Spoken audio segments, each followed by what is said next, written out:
Okay, this is Saturday Morning Cartoons, Monsterhearts 2, our second series of Monsterhearts 2. This is the May series. If anyone is watching this video or listening to this program, I recommend watching the first series, or alternatively, listening to our Pocket Size Play podcast, where we go through there's a more condensed version of the first series to listen to. I think I'm just going to do my normal sort of like first session stuff, even though I know we all know what Monsterhearts is here at the table. I do a thing called CATS, C-A-T-S. The concept of Monsterhearts, of course, is it's teenage drama. The characters are they are literal monsters, but their monstrousness is supposed to be viewed as something of a metaphor for their changing bodies, their inability to control their emotions, and things like that. Importantly, they're teenagers. That's really, really important. It's easy to lose sight of in the middle of play, but just remember that they are teenagers. They do have to answer to adult authority figures, despite the fact that they have these powers and stuff.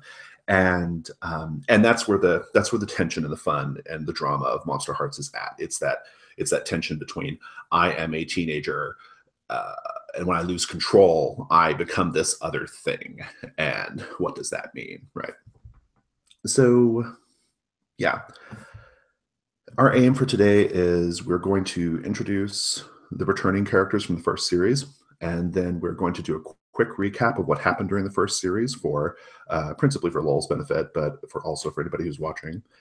We are then going to introduce Lowell's character and do backstory for Lowell's character, and then we'll start playing out some scenes. I think Lowell will be something of a spotlight character, just so we can kind of learn more about that character and get them like tightly integrated into the rest of the group. And then I imagine, but in sessions 2, 3, and 4, it'll be a little bit more like focused on the bigger picture stuff that's going on in our setting. Tone is, well, just picking up from last series, the tone was dark, but also like it had a little bit of humor. It was a little funny at times. It has a sort of yeah, it was just kind of dark and funny, I think are the two main like big things there. We were purposely going for a sort of Twin Peaks vibe, and in fact our setting is very much like a Twin Peaks, aesthetically speaking, a Twin Peaks setting, and we'll talk about that in a minute. So yeah, just maintain a dark tone, but don't go for the humor too if it feels right. So but not comedic, right? So there's a big difference. Subject matter wise, they are teenage monsters that fuck, and that's going to happen. The fucking always happens off screen. We fade to black on that, but we play right up until the buildup of when we fade to black, and then we do the aftermath of the fade to black when they're having sex. I personally prefer my line in terms of like sexual violence is I don't mind creeping up to the line of like threatening sexual violence. I definitely don't like for it to happen, and I don't like for it to be anything other than like maybe something that's happened in the past that we refer to. Okay, so just kind of keep that in mind. That's not usually an issue. That our stories don't normally go there. And then I'm also not a huge fan of violence towards small children either. It's another thing that I'm not really into. And torture, I'm cool with torture as long as it's off screen. So. Does anybody else have any lines or anything they prefer not to, like any subject matter they prefer not to approach? We'll talk about it now. Otherwise, we have X card on the table. So, Nope. As always, you hit the same ones I got. yeah, they're the hot ones. they're the hot forbidden subject matter. We have the X card on the table. If you want to invoke it, you just say X card, or you do this little motion on the screen, and we'll stop, and we will change whatever it was that you found objectionable, whether it was something that was uncomfortable for you in an unfun way, or if it was something that just kind of fundamentally did not jibe with how you perceived the story and your character. If we have to talk about it, we will, whatever it was. But it's importantly, we deal the X card without judgment, and we receive it without judgment. And I think that's about it for just our CATS. Does anybody have any questions about any of that before we press forward? All right. In that case, I think we should go ahead and introduce the returning characters first. Just real briefly, give us your name, your playbook, your look, and kind of where we find you right now in the story. Yoshi, why don't you start with Serena? Sure. So Serena is a vampire. She is a female, so she and her pronouns. She's asexual. Um, let's see. Where we find her in this is she is basically just trying to fit in and figure out where things are going and kind of messing around with being accepted and find people who like her as her, I guess, is kind of where we're at. Awesome. Thank you. And we'll drill down on some of that stuff when we do our recap. Kevin, tell us about Margot, please. Sure. Margot's Asian American, using the werewolf playbook for her. Her look is rugged with predatory eyes. She was turned by being bitten a few towns back by another werewolf. Just trying to come to terms with the whole condition. She's had a hard time really acknowledging what she is, but I think after season 1, she kind of has to embrace it now. She has kind of a difficult home life. Her mom works multiple part-time jobs, so she's never around. So she gets stuck with a lot of the chores, and her dad's just a deadbeat who sits at home and drinks cheap beer. Thank you very much. Philip, tell us about Jonah. Jonah is a hot, sexy, and thinks he's the shit teenager who kind of runs his own little clique, which is also kind of a little sex cult that goes into the forest and fucks and pays tribute to apparently some kind of weird fae person that they thought was a forest god. Yeah, right now his clique is Rhodey, Tony, and Mr. Thompson, who just got arrested. And he used to have Dawn, but Dawn was killed by Margot because Margot's a fucking werewolf. And yeah. I think that's good. Thank you. Awesome. So a quick recap, Lowell, of what was essentially the big broad strokes of what happened last time. So the thing that was hanging over sort of in the background of the whole series was the disappearance of a student named Kyle Norwood. This student had connections to kind of everybody else in the setting. He was our Laura Palmer from Twin Peaks, if you're familiar with Twin Peaks. His disappearance was kind of hanging in the background.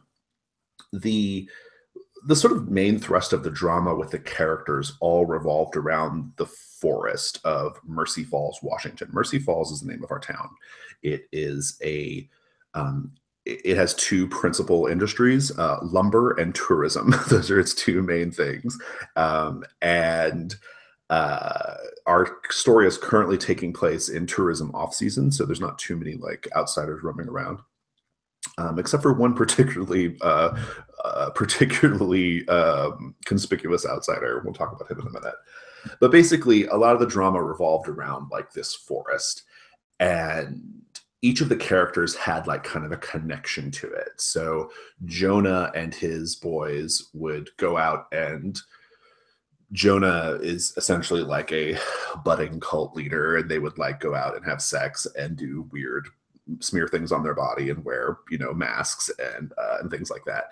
And there's some indication that his crew some of his crew would rather be doing something else, but he's just very particularly personally magnetic, and they go out there for him. Excuse me.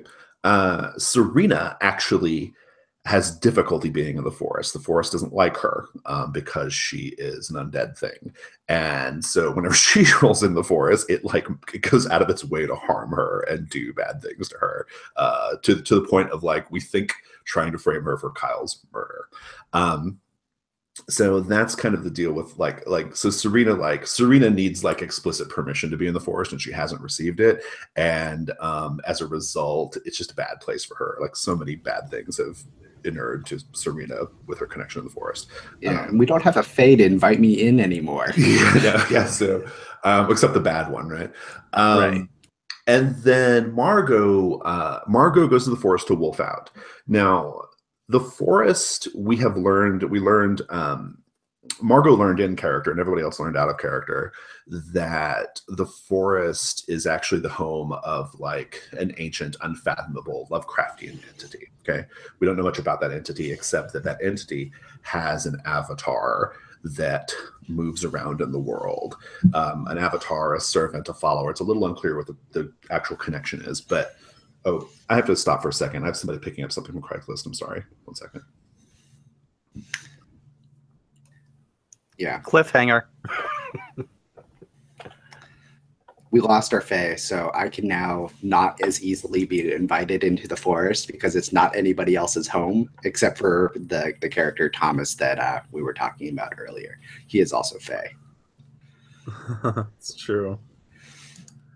I'm kind of I'm curious. trying to remember, like my dark master, my dark power, was that was that one elf guy, right? Thomas? Is it Thomas? Thomas is the elf, is the fae. But like that's what I'm like. I think that's it was what was heavily insinuated. Yeah. Well, see, I think it was heavily insinuated that it could also be the forest itself, which means it might be this Cthulhu-esque cult god thing. I do kind of like the idea that I don't know in the end. Yeah.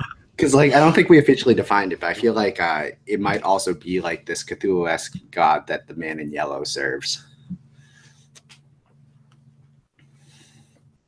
Yeah, we'll see. Oh, Austin, causer of so much trouble.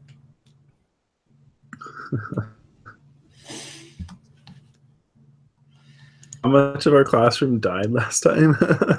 Hey, only Alan died and Don. Well, Don wasn't in our class. No, he was just in this school. He was in the school. Yeah, see, my best friend died. And by best friend, I mean blood bag. Did you feed on me? I'm trying to remember. I know you were like you were hunting me. You were hunting me in the woods. But I don't think I actually fed on you. She fed on Serena and Alan died because of it. Yeah. And tried to feed on Mr. Thompson. And Mr. Thompson shot her in the head. All right. So let's go back. Okay, so the forest, this entity in the forest, it has this avatar. This avatar, he's either an avatar of some sort or a servant of some sort. It's a little unclear. It hasn't really been defined yet. But he's called Big Man. That's how we refer to him. And he is a large old man, a very imposing figure. He wears a creamy yellow suit and a cowboy hat. And he is,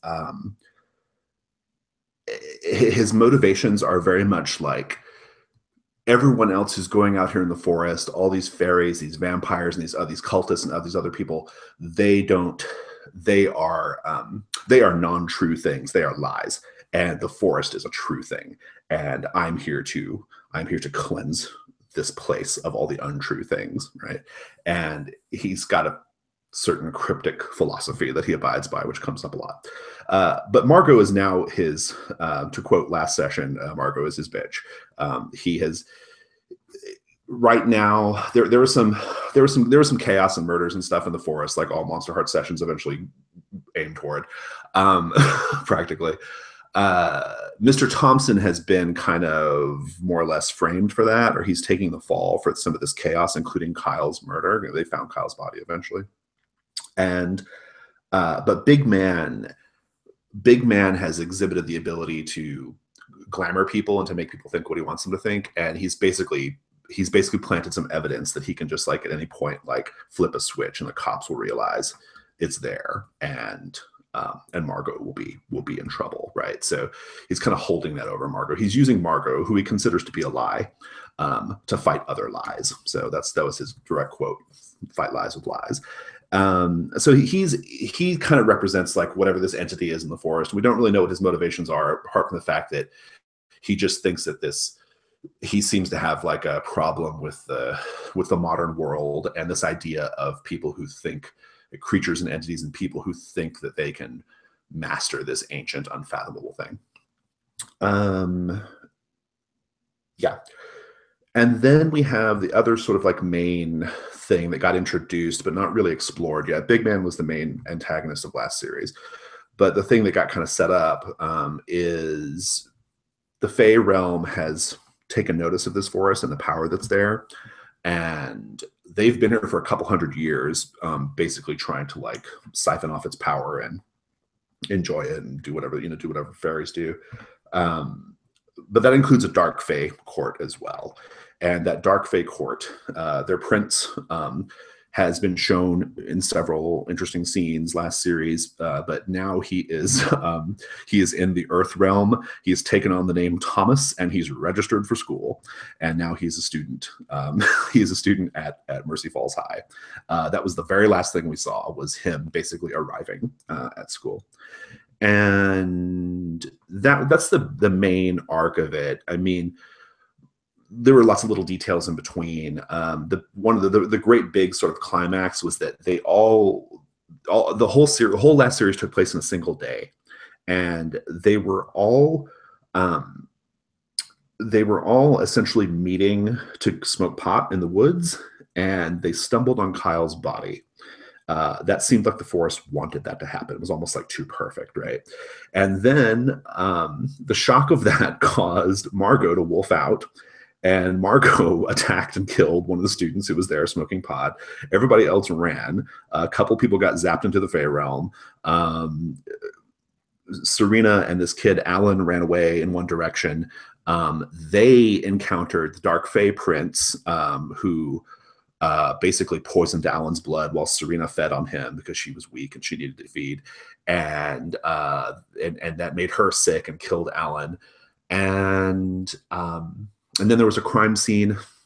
Mr. Thompson had been glamored by Big Man, and basically he picked up Serena on the side of the road, pulled out a gun. She tried to fight back. He blew her brains out.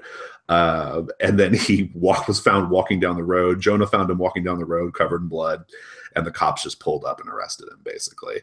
Jonah ran off when he saw the gun and the blood.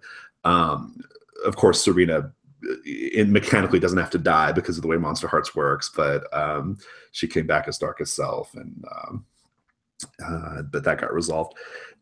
That's some of the details of what happened. We're going to be picking up basically a week or so after all those events with the big sort of story, the big thing in the town.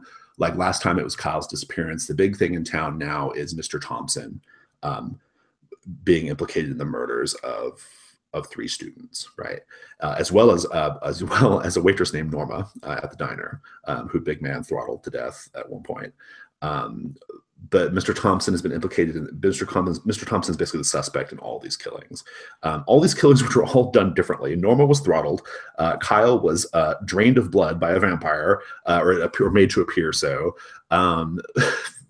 Don was ripped apart by a werewolf, and Alan's blood was turned to poison, and he just basically like turned into a black-veined, desiccated husk, right? So like it doesn't even make any sense that Mr. Thompson would have killed all 4 of these people in terms of like method of operation, but it is nevertheless like what's going on. And so I think we're going to pick up a week or 2 from there.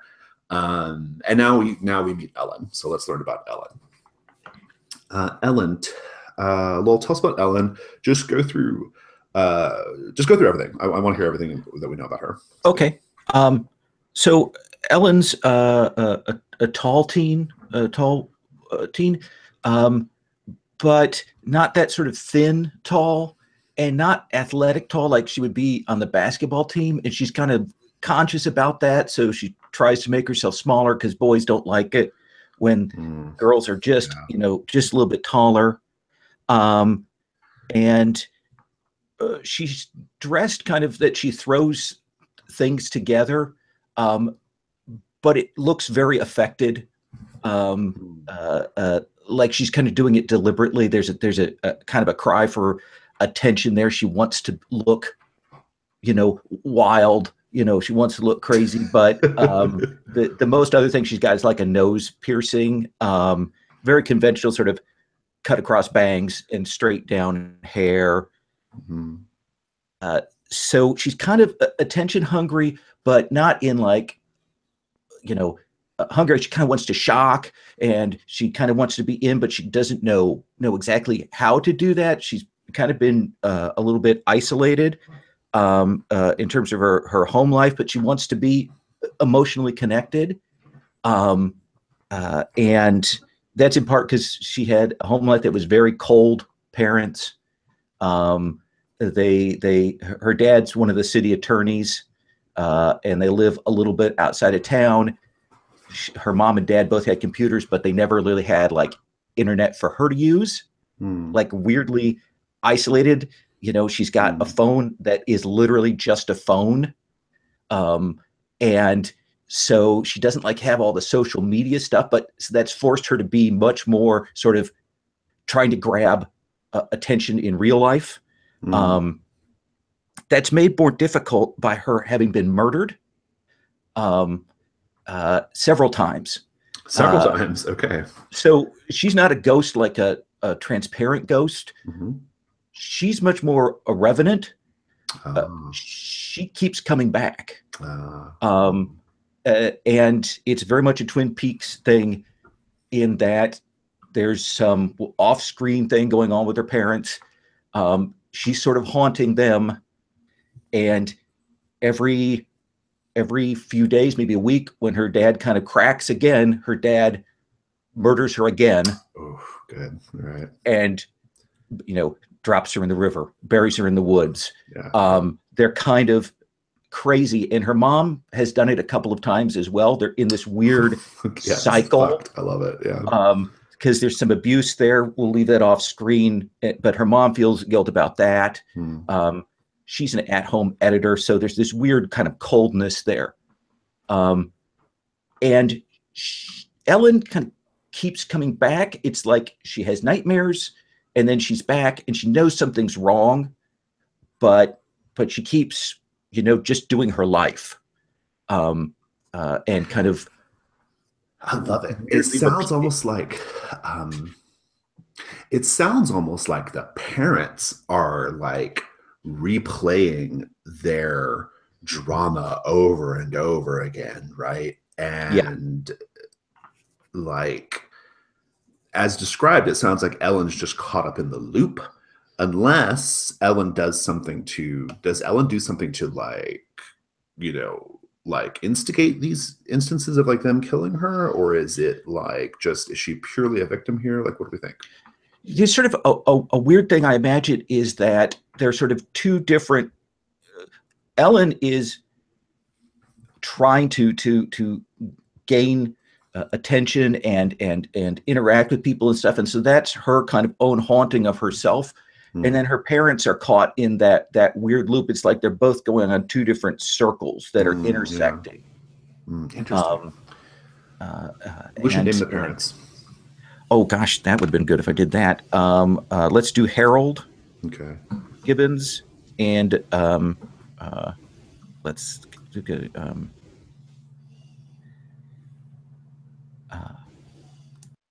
Rachel Gibbons. I went for super common names there. How about that? It's fine. Works out just well. Harold and Rachel. How interesting. Let me take a look at your playbook. Sure. So, well, does some of the instances where Ellen gets killed again, does like this happen like when maybe Ellen reaches out and tries to like tell somebody else about like what's going on? Like, is that like an instigating cause? Well, I actually picture it that there's that, how in Twin Peaks, there would just be things are going along normal, and then somebody just does that brutal act of violence, and it feels so random. Yeah. I feel like that's the loop. Okay. They're caught in that sort of weird crack of it turns from normal life to just flipped weirdness. Yeah, that's good. It's like Leland Palmer, like dancing in the living room, and then suddenly he's choking out a girl, right? Yeah. I love it.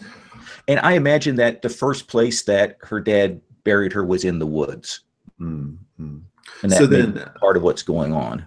So let's talk about like ghost mechanical things. I don't mean like rules mechanics. I mean like just the act of being a ghost. So you don't take an incorporeal form then. Right. Okay. But you do have the move that allows you to like view people in their private moments. And I think that's normally like supposed to be like a sort of like, oh, I ghosted into your room and now I'm watching you. How does that normally play out for Ellen? Like, how do you what's your MO for like creeping on people? I imagine that she actually goes into people's houses, that doors just kind of unlock for her when she goes in. Yeah. Mm-hmm. And she walks, and she probably just kind of watches and maybe squats and watches. And it's kind of like sleepwalking, but she's aware of it, maybe not completely in control of it. Does that sound? I love it. I mean, we can put that on the table. Like, I like the idea of like Ellen, like things just always being kind of open for Ellen, right? Like, oh, I wonder what they're eating for dinner. Or I wonder what they're doing, like, like right now after school. And then, oh, look, their door's open. And you just wander in. She probably goes to places where people have parents that like their kids. Oh, well, that was my follow-up too. I was going to ask, like, why would she engage in this behavior? Like, what is she looking out for? So what you're saying is none of the other player characters. None of the other players. Right, yeah. All the rest of them, like, well, we actually haven't met Serena's folks yet, but we know that they're glamoured humans. Like, they're not even like her actual parents. Now, I picture that she has a circle of friends at school that are kind of second tier girls, workaholic, someone with a lot of splotchy face, the sort of frumpy one. Yeah. And she likes to shock them. But then, I love it. Then she goes and she watches them while they sleep. Nice. Good. I'm into all this. Great. One other detail. I imagine that there are many corpses of her out there. Oh, so like her corpses hang out too. That's interesting. So she just like, comes back. Yeah. So they're out there. And I imagine we've got one of those. One of my backstory strings is I assume that someone saw my dad or my mom dumping one of the bodies at some point. Yeah. And I also think there's something like, just to this is strictly like kind of out of character stuff, but like I also think that if we're kind of honing in on this idea of like the forest having its sort of like unknowable will, right? Or the entity in the forest is, the stand-in for that, having this unknowable will, it makes sense that like you would have this loop going on of these people who are like flagrantly committing a murder of their daughter, and routinely, and A, no one putting the pieces of the puzzle together, and B, no one acting like it's, like just no one noticing what's going on, right? Like, I think that's super interesting. And it plays in really nicely to a scene that happened last series when Big Man, who of course is our sort of like embodiment of the forest, when Big Man just essentially like threatened and attacked Margot in the middle of a crime scene. And the cops were like, hey, what are you doing? And he was like, don't worry about it. Get out of here. And the cops were like, oh, okay. And they just left.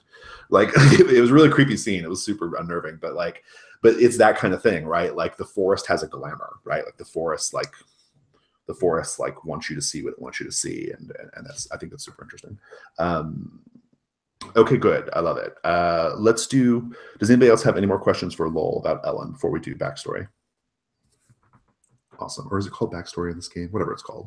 History. Backstory. Backstory, yeah. Let's do the backstory. I'm going to pull up the playbook so I can follow along with the questions while you check. Actually, I just thought of another question. Go ahead. So, are you dead? Like, I know you're a ghost, but like, does the forest think you're dead? Like, that's a good point too. Yeah, are you an undead thing? Yeah. That's a really good question. Because the forest does not like undead things. That's a thing that has been expressed. No, I think we're not. I'm not like fully alive. I'm more like a plant that's been respawned or whatever. Love it. I like also the idea of like this doesn't have to be what's happening, but I like the idea of like the forest trying to understand the nature of human life and death, right? And like, so finding something particularly interesting about like the way you come back repeatedly, die, come back, die, come back. And I imagine if someone finds one of the later bodies, they're going to be, the body's going to be strange. You know, they'll show the wounds, have the bruises, things like that. But if they autopsy, it's not like a human being inside. Yeah. Well, so how many times do you think you've been killed? Just ballpark. Oh gosh, let's say 12. Oh, okay, that's a fair amount. All right. Cool. Any other questions? I think I'm good. All right, awesome. Is Ellen in our class? Ellen is going to be in your homeroom. Yeah. So that's what something else. So clearly you're part of the Mercy Falls community. I think for whatever administrative reason, you'll be moved into the homeroom. It's not. We don't have to dwell on why that is. And the backstory questions imply that you do have a history with these characters of some sort. And so you don't have to do all of them incidentally. Like if you don't want to have as much, you don't have to do all the backstories. But it's okay to do all of them if you wish. So. Yeah, I just have the 2 on the playbook, okay, so it should be fine. Should be fine. All right, awesome. Well, so let's go through them. Yeah, go ahead and just call them out. So someone knows that I'm dead and how I died. So as I said, probably saw my dad dumping the body and might be kind of shocked when I get assigned to the homeroom. So does anybody want that? Oh, I'll take that, Lowell. Okay, Because Margot has that history, at least where she would go to the woods willingly because that was like her safe space. Now she doesn't have a choice. So we saw Harold dump her body in the forest then. Okay, good. Okay. All right. And then the other one is I've been inside someone's bedroom while they were sleeping. Oh, so that first one gives you 2 strings on me. Yeah. Margot. And then I've been in somebody's bedroom while they were sleeping. Take a string on them. That was probably me. Yeah, I was going to say, yeah. You've heard the description of my bedroom, right? No. Okay. So my bedroom is pantry, right? pantry converted to a bedroom in a way. I sleep on a cot. It's just like a mess. And yeah, it's a really shitty situation. The door handle rattles. The door handle rattles, yeah. I like it. So I get a string on you from that. Awesome. Before we take a break, I want to just, if I could direct everyone's attention to the second tab on the Google Sheet where we have the classroom. I want to just do a quick sketch of all the characters.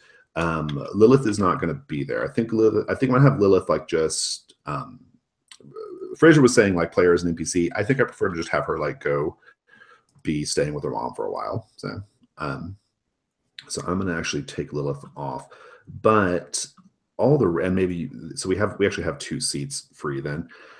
But I want to go through and just quickly give the basic like thumbnail sketch of these characters. And I may have a couple of follow-up questions for you just to tie you into some of the NPCs as well. Sure.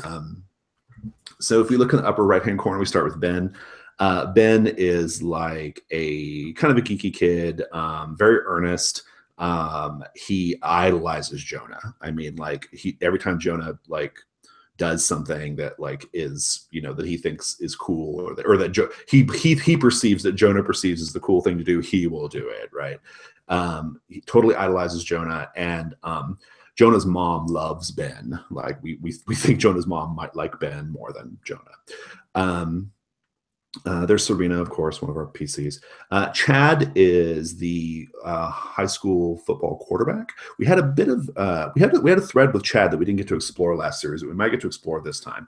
But basically, Margot fucked Chad, and now Chad is sort of like imprinted on Margot in that werewolfy way, and he's in Hawk to some kind of like online drug dealer and or some online person who deals drugs, and he. Basically, Margot's agreed to kind of help him with that. We didn't get to explore that yet because, like I said, last series only happened one day. So, Chad's a douchebag. He's such a jerk. He's the worst character. Tony is kind of a sensitive artist, secretly a sensitive artist type, but otherwise he's one of Jonah's bros. Sarah is a big Sarah's like kind of a hard charger, like social justice person. She's also like really big into like getting into good colleges. Very Tracy Flick, like from the movie Election. That's Sarah's deal. Sarah works at the diner where Norma was killed, and Sarah was the person who discovered her body. Rhodey is one of Jonah's clique. We haven't learned too much about Rhodey. He's just another bro dude who fucks in the forest with Jonah. Thomas, we don't have any pictures of Thomas yet, but Thomas is newly introduced into the setting. He is our Dark Fae Prince. A couple of the characters know this, but no one else does. We have there's Jonah. We have Margot. Austin. Somebody's have to remind me about Austin. What was Austin's jam? He was the drug dealer. He was the drug dealer. That's right. Yeah, he's a school drug dealer, not a big player or anything. Right. He was Margot's main line because she wasn't like reselling or anything. Right. Yeah. Yeah. He's the one who put somebody to extort the money from Chad. Oh right? He sent Margot. Yeah. Okay. Yeah. Yep. Gave me store credit. Yeah. Right. Exactly. He didn't figure much into the rest of the series beyond that, but except for being just their connection to get weed. Dawn was killed. Dawn was killed in the forest by Margot in werewolf form. Kyle, we now know, was murdered. It was made to look like he had his blood, like really, really, like conspicuously made to look like his blood was drained by a vampire, like really, like glaring, pointing arrow. That's what happened. Of course, to suggest that Serena did it, but we know that didn't happen. Alan is also dead. He was killed by Thomas's minions. And then Mr. Thompson is arrested. Mr. Thompson is a statutory rapist, for one thing, and then we know from Gaze into the Abyss, Jonah saw Mr. Thompson basically having another relationship with a student in the past, and then that student's life basically falling apart because of it, and in a really bad way, like in a become homeless, get addicted to drugs way. It's very sad. Mr. Thompson's not a good guy, but nevertheless, Jonah and Mr. Thompson like hooked up, and Mr. Thompson is mechanically a part of Jonah's clique. Mr. Thompson got glamored by Big Man and basically has taken the fall for all these killings. Okay, and that's the group. And so I guess my question for you, Ellen, I posed this question to everyone else. I posed both these questions to everyone else last time. I want to know from you as well. Okay. Two things, and you can tell. We'll go to break, and you come back and tell me after we get back from break. Okay. But the first one for Kyle Norwood, even though his, we know what happened to him, he still figures in the story. I want to know, Kyle's the kind of guy who very Laura Palmer-esque, like everybody had a connection to him. He was involved in everybody's business. All right. I want to know like one memory you have of Kyle that is like really endearing. Right. And then one memory of Kyle that is a grim portent, so to speak, of like of Kyle's bad, I don't know, just signs that maybe Kyle was getting into some shitty shit and getting into. So one reason why you like him, basically, and one reason why you were scared for him. And then the other question I have is about Mr. Thompson. I want to know, you've gone to Mr. Thompson is the kind of teacher who, he tries to be like, oh, I'm so concerned about your lives. He's not jaded. Like he tries to be very like, super teacher. Right.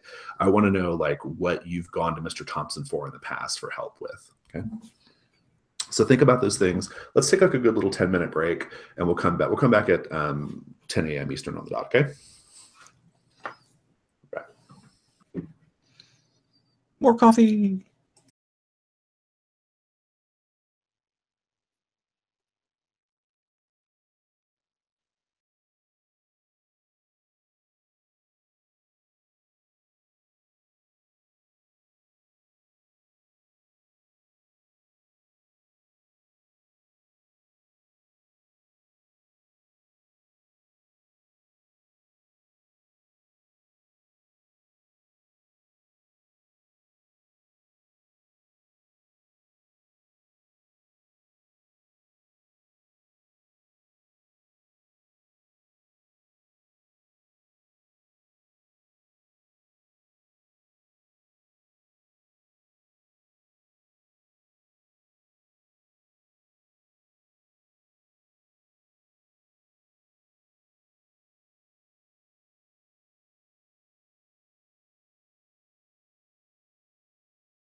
Hey, Lowell, I got a question for you.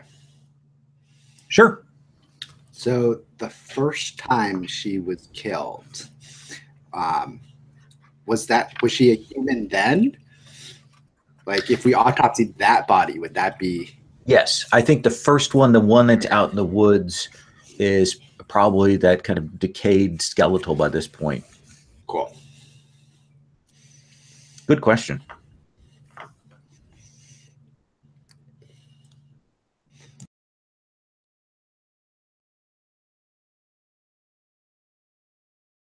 I am scouring your Pinterest, Yoshi. Do it. I found 2 pics of maybe Kyle.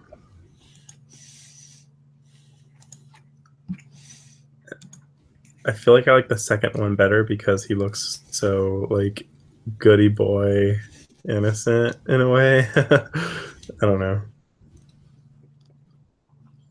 The other thing is, I remember mostly probably because I added the detail, but like Kyle giving away milkshakes and things at the diner, and everybody like just trying to get people to love him. So I think the first one would work better for that, but I could also see the second one. Man, those are interesting eyes on the second picture. Yeah, they really pop. Like, that would be a great werewolf to me, Mhm. those eyes.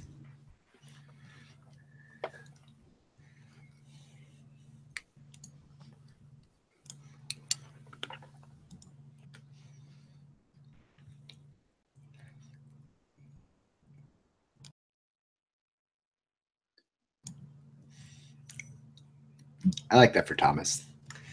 Gives him, like, with the jacket and watch, he thinks he's like an authority of some sort or trying to have prestige. Very prince-like.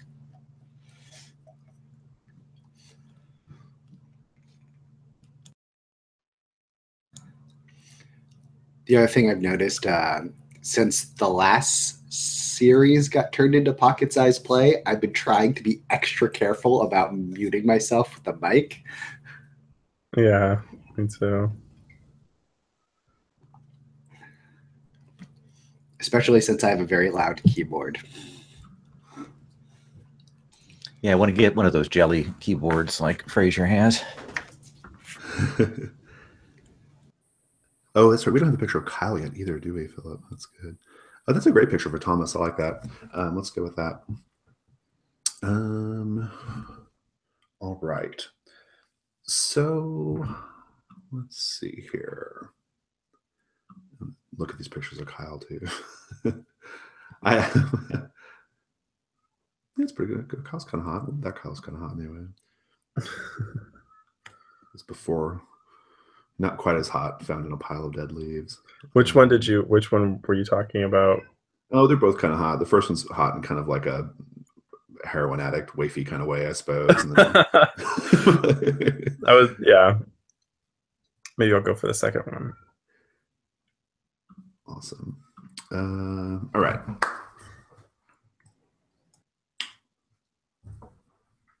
Ellen, so tell me about Kyle, like both those little factoids. I want to retcon something slightly from my original answers if I can. Sure. Yeah, of course. Let's say I've died like 6 times. I think Okay, sure. 12 is probably too many. 6 feels better, Yeah, sure, given fine. the situation. So I mentioned that maybe 3 or 4 months ago, I actually got out and got to like a big party, where there was alcohol and stuff like that, and saw Kyle. And of course, people like Kyle, people love Kyle, and so that's something I want. So was seriously drunk, and like cornered in the bathroom, and like tried to get him to have sex with me, but he saw I was drunk and stop me and, then kind of talked me down, even though I'm crying at that point, and made sure that I got home. Oh, good. Yeah. Awesome.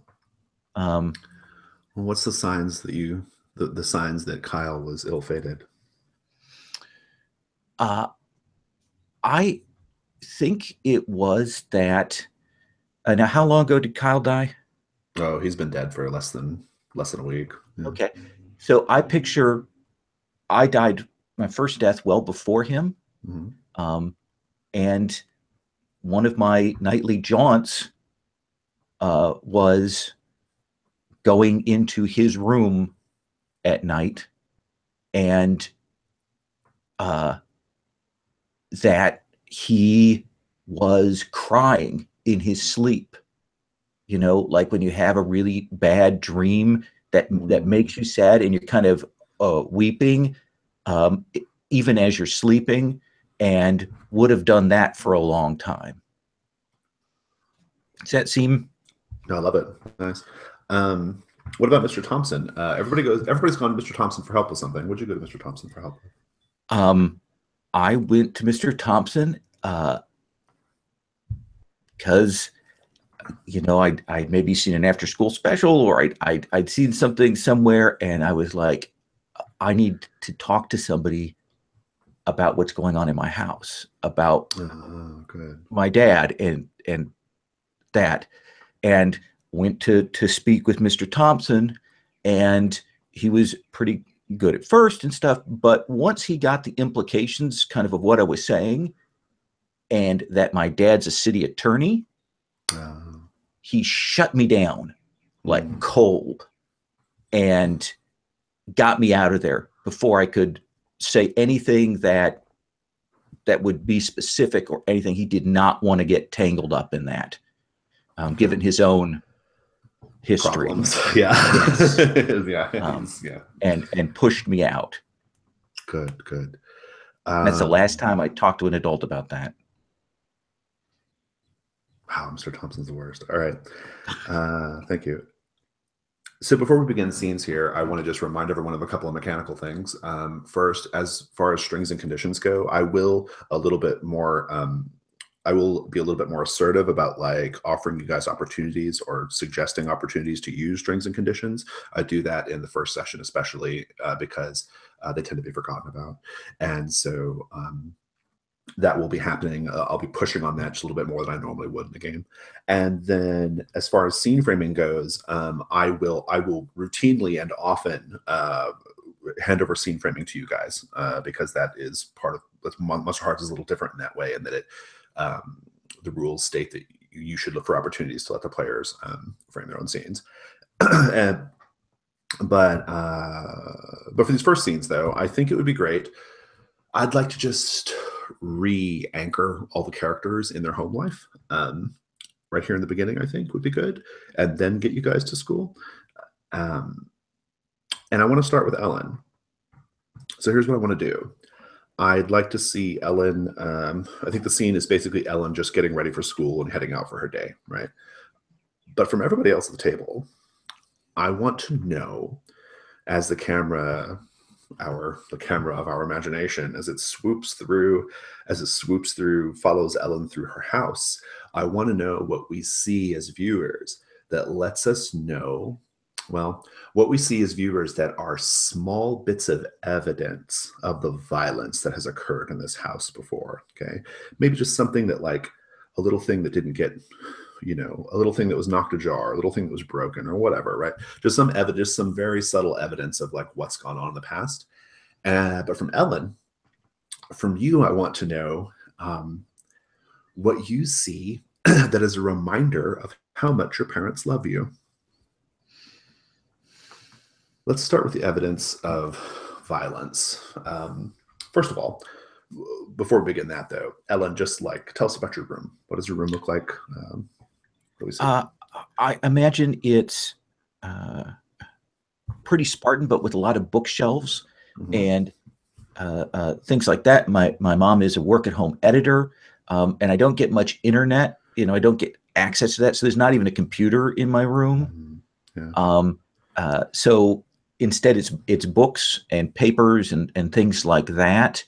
But a lot of them are, the bookshelves look like she's just collected books and maybe hasn't read a lot of them. And everything's sort of crisp. Her mom's wants everything kept kind of clean. And her one sort of ability to kind of keep her mom away is that the closet is probably just things thrown in there, that she kind of picks up, because she's kind of putting together this wardrobe and looking to find something that's going to be striking there. And what are you wearing? So I imagine she's got, what's the season? Oh gosh, I think we're still in the fall right now. Okay. So I imagine she's got like a flowery sort of vest over, a shirt. And then she's got this, and that's kind of purple and white. And then she's got this, Salvation Army sort of green, like a woman's kind of trench coat that doesn't go with that. And, then she's got sort of worn jean pants and, shoes that she's painted, but she didn't do a very good job with. So when they got wet, it's all kind of muddled together. So it's very kind of just with someone who had creative talent, it might have come together nicely, but it hasn't. So I think your mom principally works from home, and so she's there a lot. And she will be making breakfast downstairs. What's your normal routine here? Do you go down, just grab your breakfast and get out the door? Or do you go down and sit and chat with her for a while? I imagine that my mom gets up early to work, and she has fixed the same thing like for the last year and a half. I love it. Like that's about the cycle. Like after a year and a half, she changes up. So essentially it's, this 2 pieces of French toast, done with, crappy Roman meal, bread and, a glass of milk. Nice. I imagine your mother is the kind of person who she probably gets up at like 4 a.m. every morning, and she's been working for like 4 hours by the time you get up, right? Like she's that kind of person, right? Okay, good. Well, so as you're kind of going downstairs, I want to know from the rest of the table, the detail that we see that is a hint of the violence that's taken place in this home before. Whoever wants to jump in first. I'll go first. So I think what we see is, maybe since there's a lot of bookshelves, we see like one of the bookshelves, which is shifted. Just wait just a minute. Oh, hold on. Looks like Walt is a minute. Sure, go ahead. Just give Walt a minute. Yeah. Since this character's scene. We'll wait for him. Yeah.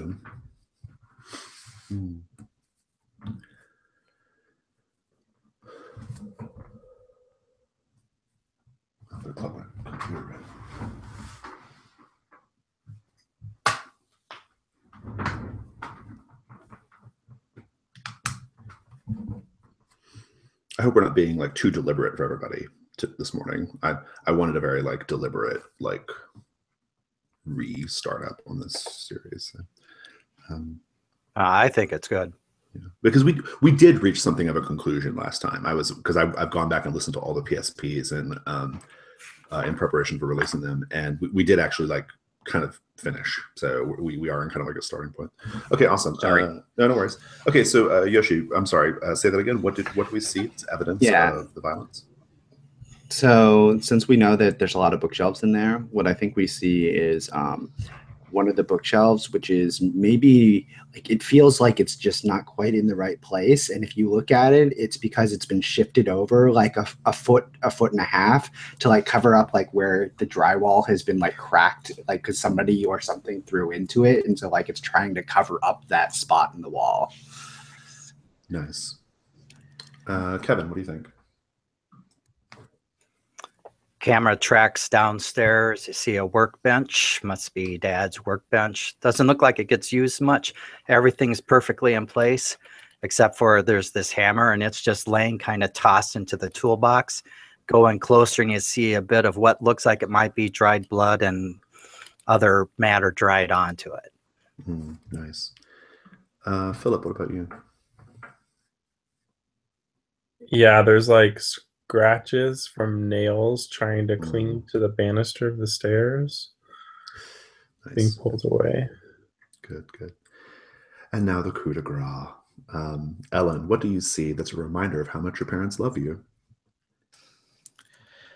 That there was a time when my mom kind of was interested when I was interested in something, and there are probably pictures of me in like the little horse riding outfits, Hmm. you know, when I was, 8 to 10, and some little ribbons and trophies and things like that. That like they put a lot of time and effort when that was something that I wanted to do, when I wanted a pony, and I got a pony and I rode for a while until it changed. But those are still proudly displayed on the banister, not banister, on the shelf, Like yeah. mantle. Good. Yeah, the mantle. Yeah. Words. Your mother, even though she works from home and she's been up since 4 o'clock in the morning, she is put together. She dresses like she goes into an office every single day. Because frankly, working from home is no excuse not to be professional. And I think we see her in, she's wearing like a two-piece women's suit, like with I think it's in sort of like robin's egg blue. No, that's not seasonal. It's in kind of like an aubergine, right? Um, and um, and I think she has like, like kind of classic, like, waspy helmet hair, and she sees you and she's got the little bits of French toast or whatever, and she sets it down on the table and she looks at you and she cocks her head to one side like a dog that's just seen something that it recognizes but is still trying to comprehend and fully process and understand. And she says, well, that look you're doing today is both oddly specific and yet really haphazardly put together, Ellen. What? It's what? It's what we wear at school. Your breakfast is getting cold, dear. Oh, thank you. And I think as she's like, moving, like, like she kind of goes around the table and sits down, and she's got like a little yellow legal pad that she keeps on, keeps near her all the time, and she's writing down like ideas and notes for like, clients or whatever. And as she does that, you can see like on her wrist, you can see like bruised fingerprints like on her wrist, right? Some sign of Harold's. I think she gets it from Harold too, right? And she's writing down her notes and she says, "Gosh, can't believe all that stuff that's going on with that teacher. I mean, it's unreal. I mean, all these killings and bodies in the forest. I mean, it's shocking." He wasn't. He was a terrible teacher. He was really bad. It wasn't very good. Well, your father is being asked to act as local counsel for some of the prosecutors who are coming in. Do you know anything about Mr. Thompson? Anything that maybe you should share with your father? No. Talkative as usual, I see, Ellen. And then she kind of like continues writing. She says, "Well, you're going to be late."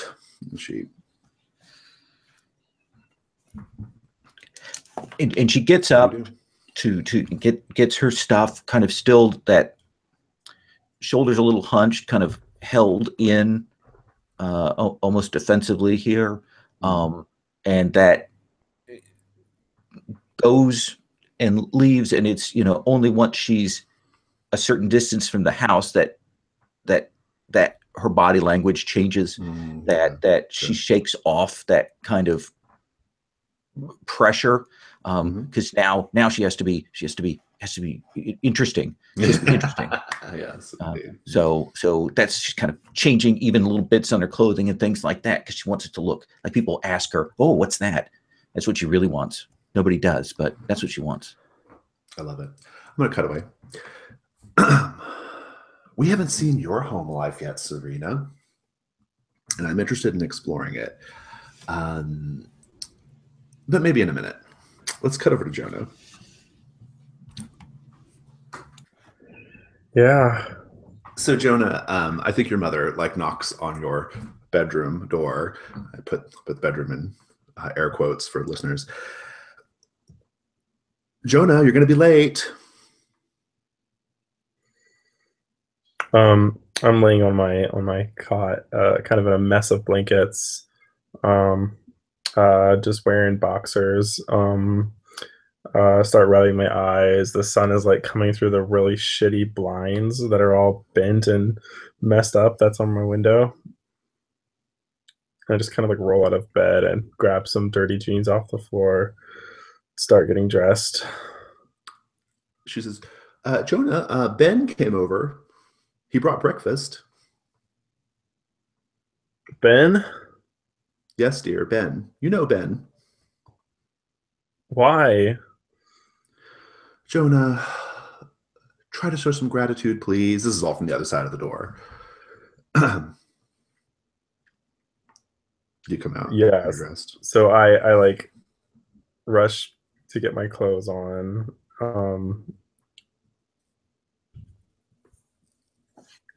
Walk out and try and find Ben here. See, in Yeah, the Ben's kitchen, I there. guess. She says, look, he made a granola tray bake. Where did he get the time? And she like sets it down and she's like slicing it up, And Ben's like, yeah, I like to do a little bit of cooking, And I my alarm went off earlier than I thought, and I expected it to, and so had a couple hours. What do you think? And he like hands you a piece. Jonah looks at it and he's like, thanks. And then he like starts eating it, um but yeah, he's like looking at Ben and he's like, so you woke up early and decided to come make breakfast here? No, I made it at my house, but I thought I would just come bring.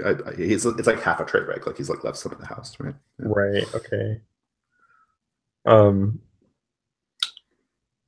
So I'm gonna try this granola bake thing.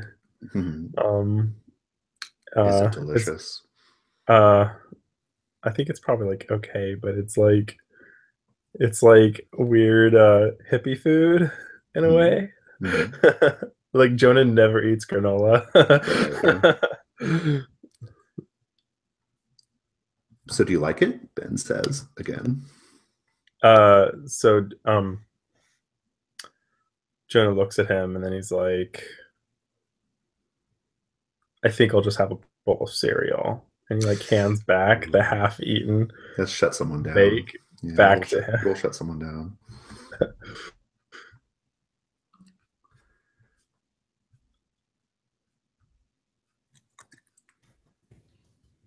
You'll have to roll regular dice because, or on the Hangouts window now. Yeah, I'm doing the Hangouts right now. Ooh, I got super high. Cool. Let's see here. Let's just read the moves since it's the first time we're doing it again here. Basic moves are on page 2. When you shut someone down, roll with cold. On a 10 up, choose one from below. What do you choose? Okay, I got a 13 total. So, I'll choose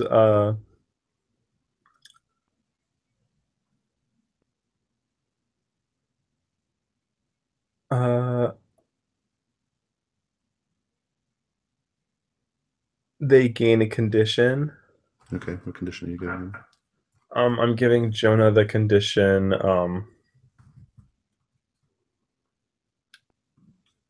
trying too hard.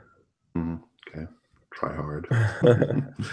Awesome. Let me make a note of that real quick and we'll go to the next scene. I may have something to push there for again in a minute, but let's just hold on.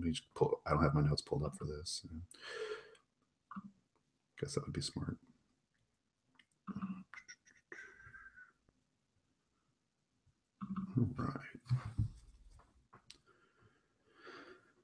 All right, so Ben has condition.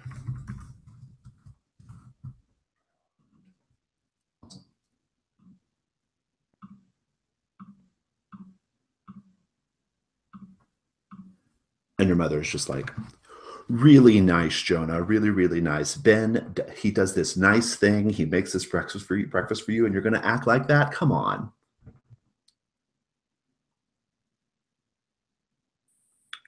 Well, I mean, whatever. I just want some Lucky Charms. Nice. Good. As you're grabbing your bowl of cereal, you hear a car pull up outside, like in front of your house, and there's a honk of a horn. Like, hurry the fuck up! I'm waiting on you. What do you do? You don't know who this is. What do you do? I'm just gonna go and look and pull aside the curtain in the living room and see who's outside. It's a black BMW. It's that new kid, Thomas. Oh shit. And you've encountered Thomas as his like Dark Prince, his Fey Prince form too, right? Like you encountered him in the Fey realm briefly. May have been a dream, but you. Yeah, I look in the kitchen and I see my mom fawning over Ben, and I'm just gonna like go upstairs and grab my backpack and just run out. Okay, sounds good. Let's cut over to Margot. Margot, we've established you live in a shithole, and your dad is a piece of shit. He's the worst, actually. What was his name? I can't remember his name. His name is Ken. Ken, that's right. And yeah, I'm curious, Margot, like what's going on in your head? You know, it's been a week since you've had that little trek into the deep forest with Big Man, and he kind of like revealed things to you and basically said you're mine now. And all this stuff's going on with Mr. Thompson. I just want to get a read on what you're feeling, what you're thinking. You haven't seen Big Man since or talked to him since. I'm feeling really tense. Like I've got this feeling that the other shoe's going to drop Yeah. anytime. And I just, every time like I get a message on my phone or I hear someone walking behind me or see a shadow out of the corner of my eye, I'm always like, oh shit, he's here. He's asking for me to do something. So got that level of paranoia, and it's made me even more tense at home too, with lovely family dynamics. Yeah. Speaking of those family dynamics, you know, you get up, you what does your bedroom look like? We haven't seen your room yet. It's really small, like 10 by 10 room. Single bed. You guys all live in a rumpled mobile up home, right? I'm sorry? You guys live in a mobile home, right? That is correct. Yeah. Yep. Posters on the wall at the edges curling up. They're like heavy metal bands from the 80s, which is like kind of weird for a kid now, but she's like, you know, into the Scorpions and all that stuff still. Yeah, Whitesnake and all that. Yeah, Rat. Rat. I love it. And the bed is just a mess, although it's kind of funny. She's got some old Peanuts sheets on there, so seems really out of character for Margot.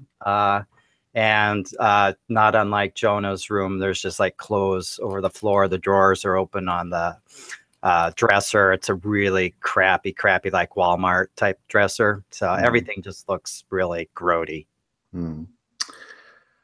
I think like when you come out after you get dressed and stuff, your mom's already off at one of her 2 jobs, right? Yep. And dad is sitting there in his underwear, like his tidy whities and a wife beater. He's already started on his like first 6-pack of the day. He's already gotten going on it. And he's like, oh, glad you're awake. I was thinking maybe you could make me some eggs this morning. What do you think? Yeah, sure, Dad. What do you want? Scrambled? Sunny side up. Scramble, please. All right.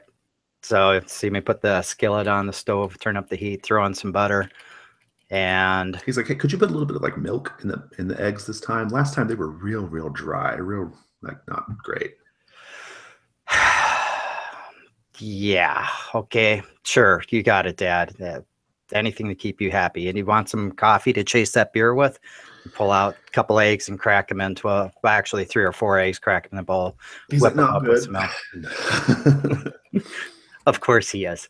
And I'll actually like kind of try to please him, but I'm also going to have some of these. So I'm actually going to put some effort into it this time and actually cook them up the way I know he likes them, which is also the way I actually like them.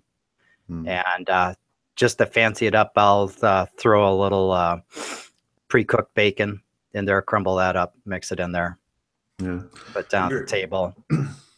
He's like, after you get done and he's eating, he's eating the eggs, you know, and he's like,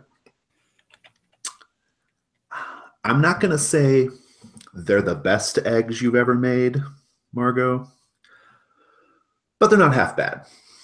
He kind of continues eating. Hey, that guy came by again yesterday. Remember the one I told you about a few days ago? Oh, you see her just like totally lock up and fork halfway and like, what? Old guy, big, huge old guy, yellow suit, cowboy hat. Don't let him in here, Dad. If he shows up, just keep the door closed. That guy's bad news.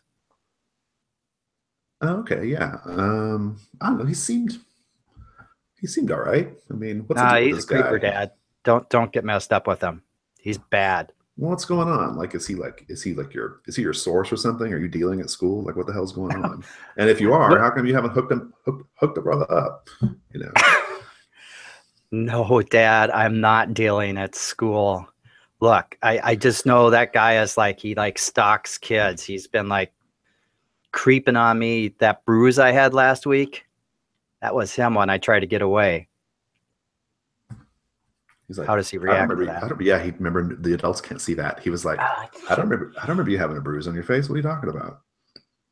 Ah, man. Okay. Well, he's just. He can't be any worse than that Mr. Thompson. Jesus Christ. I mean, I always knew that guy was kind of like kind of a weirdo. You know what I mean by weirdo, right? But murderer? Jeez. Yeah, yeah. Well, I don't know. This guy just gives me the wiggums, and just don't talk to him about me or anything. Just please, Dad, please. And he's like, and he like kind of like he says, "Oh yeah, he left something here." And he gets up, and he goes over to like a little, he's got like just like a little chest of drawers or whatever in the next room or like in his bedroom or something. And he says he found this. He says he knows it's yours, and he hands you basically like your shredded like shirt or jacket or whatever from when you transformed. And of course that's going to give you some flashbacks, right? Yeah. Give me an actor under pressure. Just this is kind of for the whole scene. I wanted to see if you keep maintaining your composure here. Let's see. Am I rolling with Keep cool your on cool, that? I guess is what we're talking. Yeah, Keep it cold. cool. So cool. 9 minus 1 will be an 8. So mixed result. All right. Whoever you're dealing with chooses one. You go unnoticed or underestimated. I think he's just like, yeah, I mean, your dad's clearly under some kind of glamour, right? Like even for him, he's not behaving in a way that like a parent should behave, right? When presented with like torn up clothing of their daughter by some weirdo he's never met before. And I'm gonna go with like you go unnoticed, and basically just I just want to know like how you kind of like get out of this situation, how you kind of like settle this with your dad and kind of get to school. Like it's not going to be a big freak out moment, and he's not going to like press further on this. Gotcha. Well, you can see that Margot's just really upset now, and she just gets up, goes and scrapes her eggs into the trash after she's only taken a couple bites of them, and she just puts her dish in the sink and goes, grabs her bag from by the floor. I'll see you later on today, Dad. And she just goes right out the door. Good.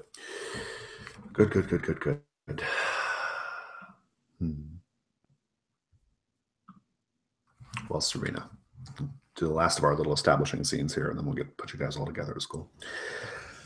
We don't know anything about your home life, Serena. Like, tell me about your parents, tell me about your home life. Just give me the basics here.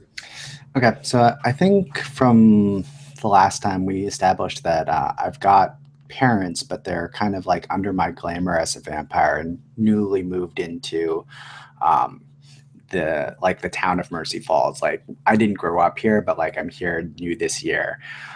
So I think my father, I think I'm going to go with Gina as my mother and Ray as my father. And I think my father's a registered nurse.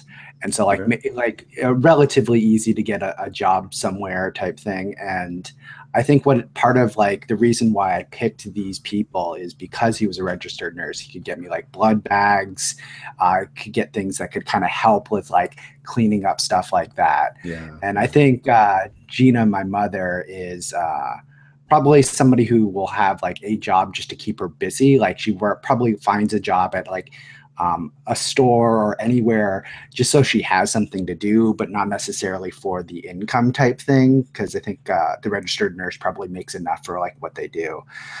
But like I think you get this weird situation at the home because when I'm not there, they probably act normal or more normal. But like when I'm there, you can see like their behavior change. Like whatever I've done to like hypnotize them, like they react differently when I'm there type thing. So they So- are your legit parents then? Like they did, or are they No, just two I people you found? I think they're two Got it. people I found Right.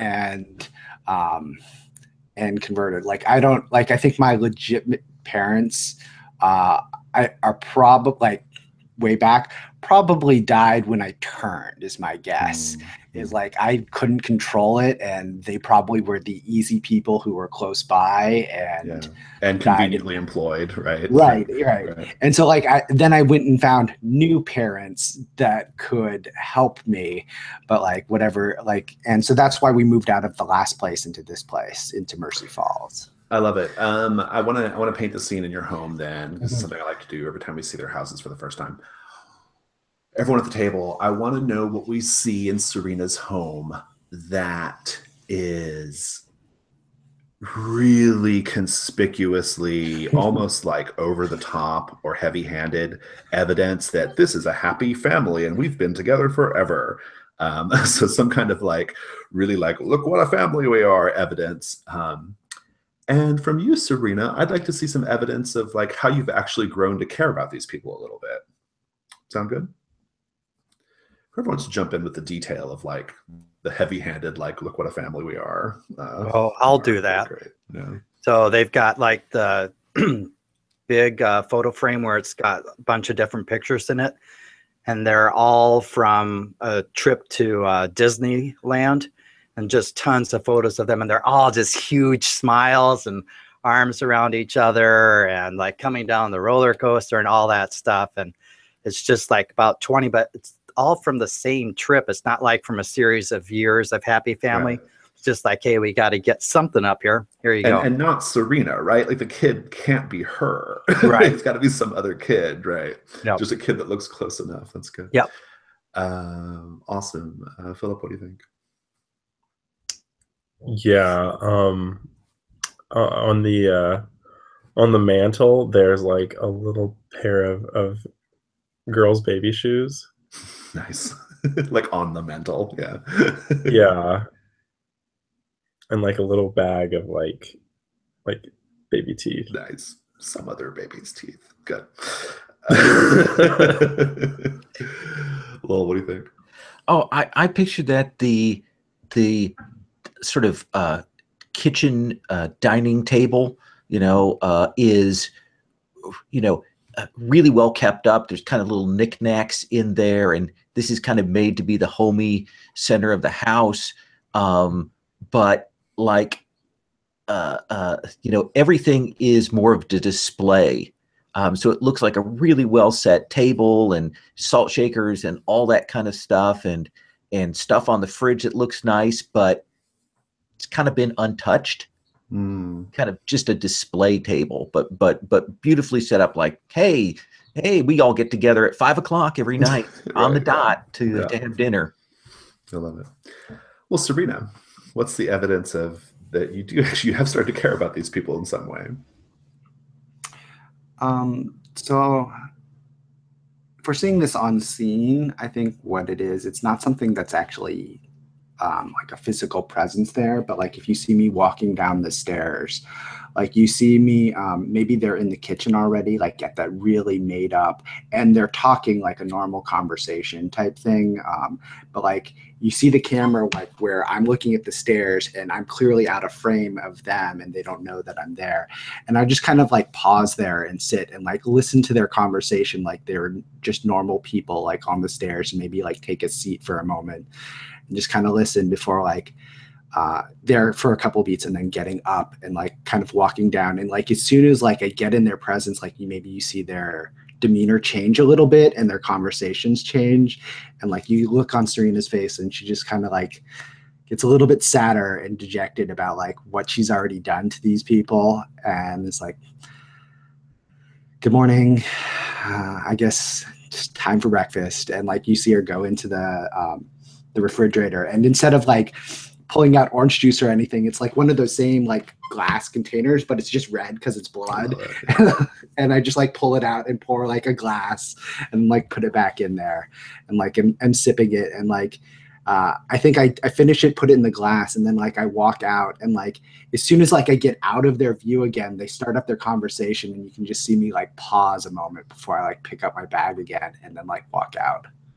Nice. Good. Ellen, I'm going to frame this one as well. First of all, what is your awareness of what's happened to you? Do you know you've been killed repeatedly, or do you have a sense of it, or what? I think that she knows something weird is going on, because there's that moment when she's getting ready to, you know, to go to school, where she kind of has to stop along the way at like one of the recycling bins and vomit out the French toast because she can't digest it. Right. Yeah. But she kind of, she's okay, that bulimia, you know, that's what that is. Even though it's like completely intact, and she knows something is weird, but she can't quite put her finger on it, or she won't admit that she knows. But is it possible she could be triggered though? Like if someone started talking about like dead bodies in the forest, is that a thing that might trigger her? Okay, good. So I think maybe we catch you like maybe there's like a certain dumpster you puke in like on the way, like to school every day, right? It's routine, right? Maybe it's the dumpster of the Double Q. The Double Q is the name of our diner. Okay. And no longer a crime scene. And they finally pulled the yellow tape off, so you can go back to your old haunt, so to speak. And I think you're there, you know, haunting the place in the way that you do. And you hear someone like say, "Whoa! It seems like someone's had something that didn't quite agree with them." Do you turn and see? Yeah, kind of trying to rip the last little bit out of my teeth and Indeed. and turn. You see a man in a black suit, black man in a black suit, handsome but serious looking, and he seems like he had just like pulled his car to the back of the diner, like he's one of those kinds of people who parks in the back of places, you know, and was going to come around, but then heard you and saw you, and I'm assuming this is not something people normally see you do, right? Like this is a secret little behavior. How do you want to respond when you see that he's seen you? Like, how do you feel? How do you respond? What do you do? I say, well, purging is all the rage now. That's what we're doing now. Roll keep your cool. I want to see if you can keep it together. Okay. I think there's sufficient pressure here. And I roll cold with that, right? Roll cold, yeah. And what's the syntax again in the roller? Is it just roll 2d6? Or is it backslash? Roll 2d6. Yeah. I can't see it, so just tell me the number. Ooh, that's a 6. 2 2s and a 2. He steps forward and he says, as you're like, I think you just begin blabbering. You're just like, oh, well, purging's you know, like all that stuff, right? And he steps forward and he says, hey, calm down now. You don't have to explain yourself to me, young lady. My name is Agent Edward Belfontaine. And he like stretches his head out to shake your hand.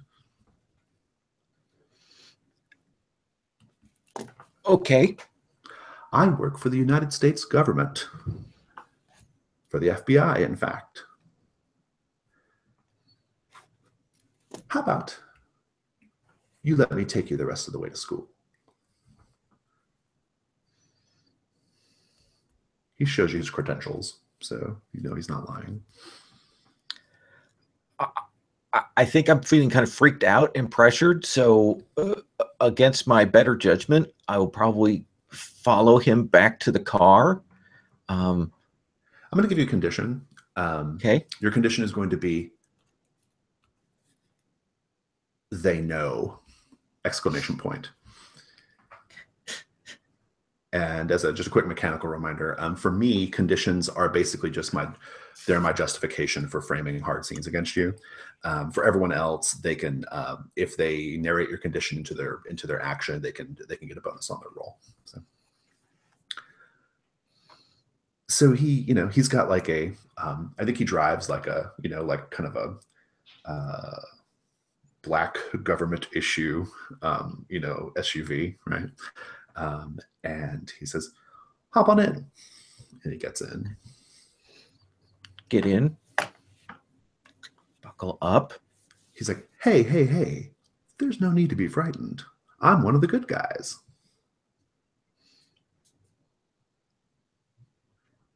Okay. Yeah. You're probably wondering, he says as he pulls out of the double Q, why an employee... You're going to murder me? Yes, that's sort of what's on my mind, but it's okay. We're all good here. He's like, hey, it's funny you should mention it. That's why I'm here in town. I'm here investigating this stuff that went down a few days ago. Surely you've heard about it. Duh. I mean, yeah. I was like, well, while I've got you, what can you tell me about Mr. Thompson?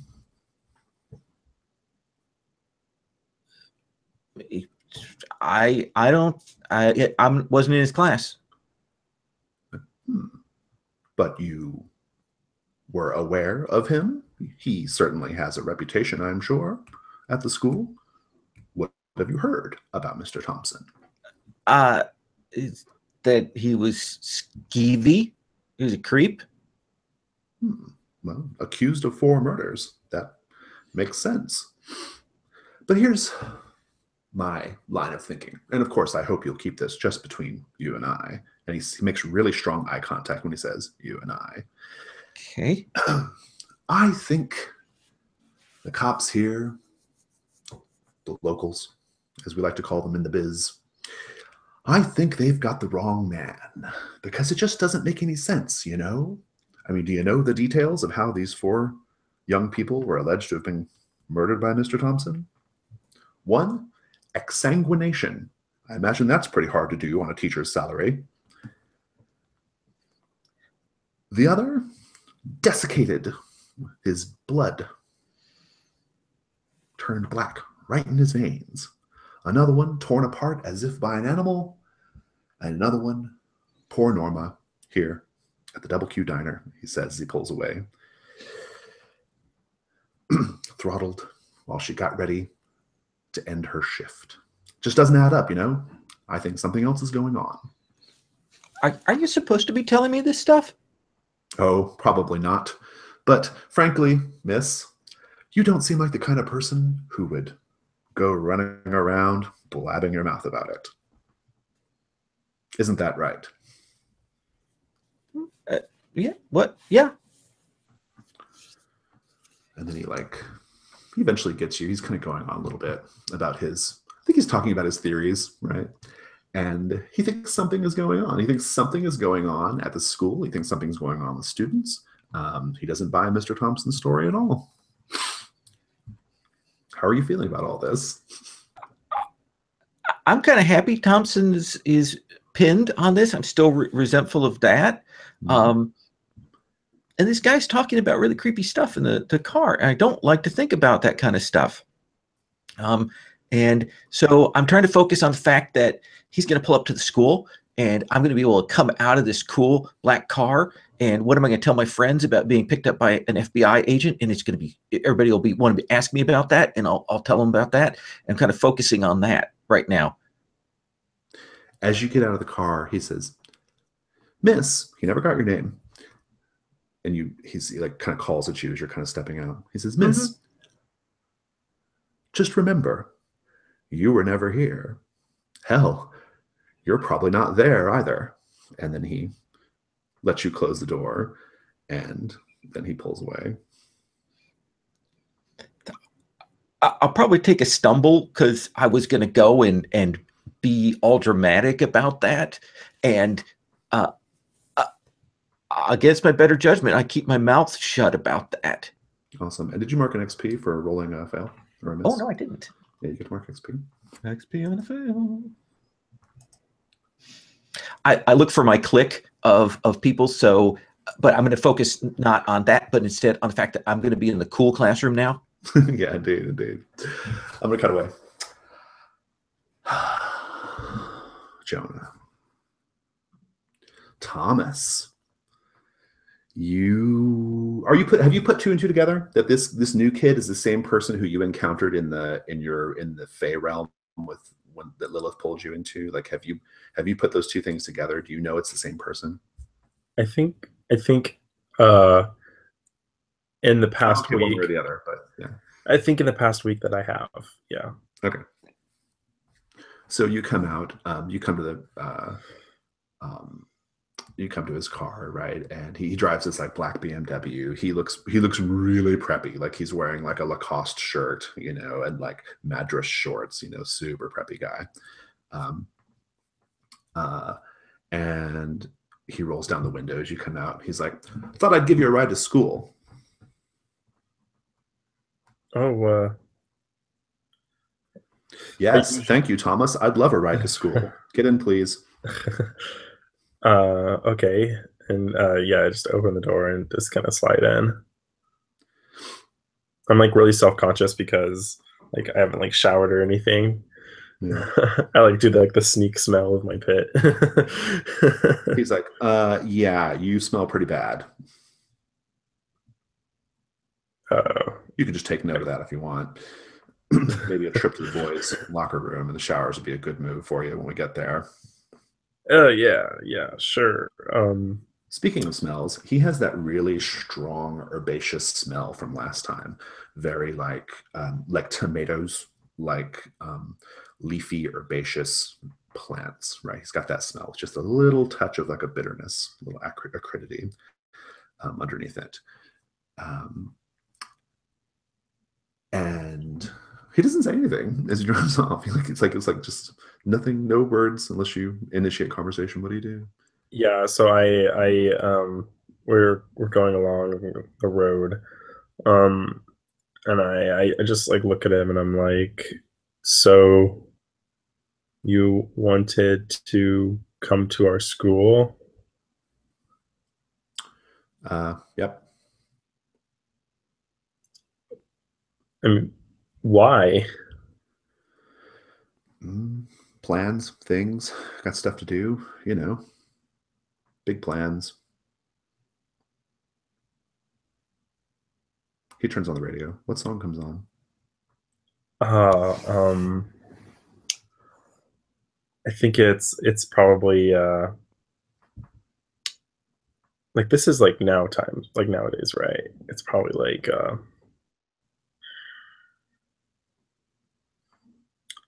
it's something really ridiculous. It's like some Nicki Minaj song.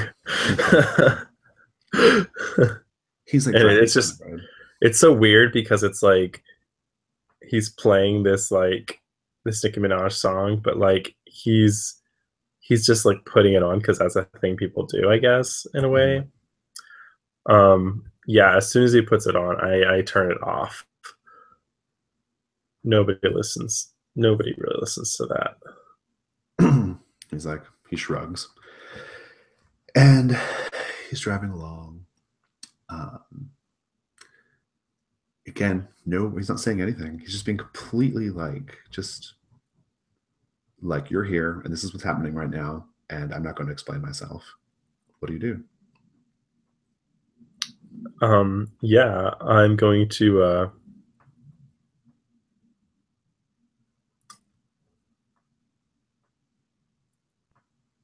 I'm going to ask.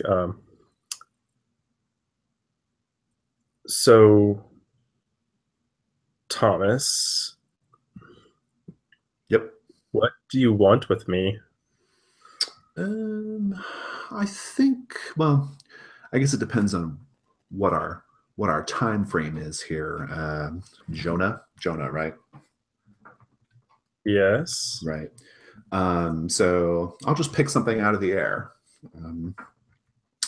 After school, we're gonna go back to your place, and you're gonna fuck me.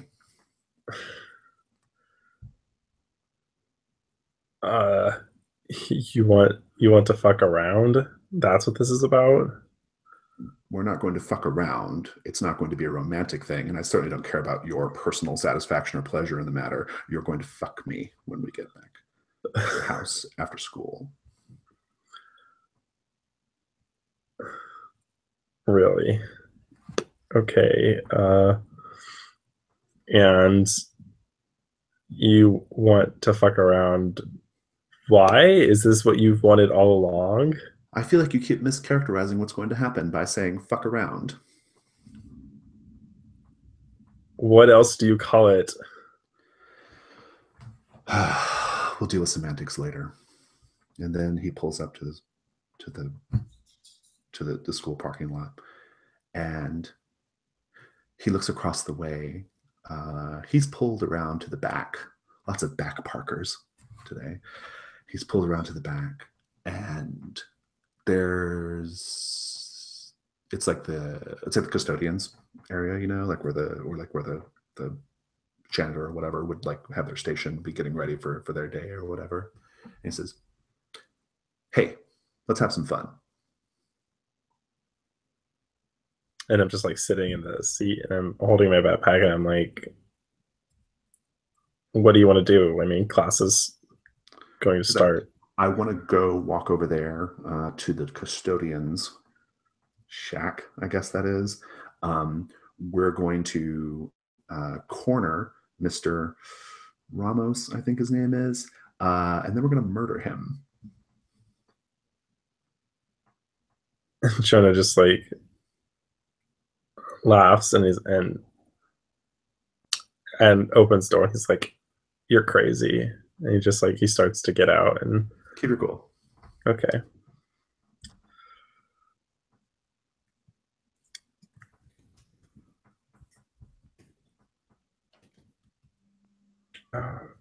Cool. That is a 9. He laughs. He's like, "Yeah, I'm just kidding. I'm just fucking with you, man. Have a good day at school." You're coming too, aren't you? Yeah, I guess so. He looks around his back seat and grabs like his backpack. He's like, right. He gets his backpack and he gets out. And heads to class. And I look over my shoulder at like do we see like Mr. Ramos back there? Yeah, he waves. Thomas waves. Okay. We'll cut the scene there unless you want to do anything else. No, I think we're good to cut. Good. Margot, I'll let you frame your scene. What do you do? Where do you head after breakfast with Dad and running out with that little breadcrumb of evidence that Big Man has given back to you? Yep. I walk to school every day, so I'm walking. I'm doing that where I cut through from the crappy little part of town where it's not that far from downtown, so it passes by the double Q on the way to school. And I'd like to just see that federal vehicle. So I see U.S. government plates on the back end of it. I don't see Ellen climb in, but I see the U.S. government vehicle pull out from the back and go driving off as I go along to school. And as I'm going, I'm just like kind of constantly looking back over my shoulders. And I quite literally expect to be accosted at any moment and be given some orders or something from Mr. Big. And I'm just like, it's a combination of trying to keep your head down and not make eye contact with anything that's scary while trying to skittishly look around. It's very, again, you've always seen Margot in the past walking, maybe not confidently, but aggressively.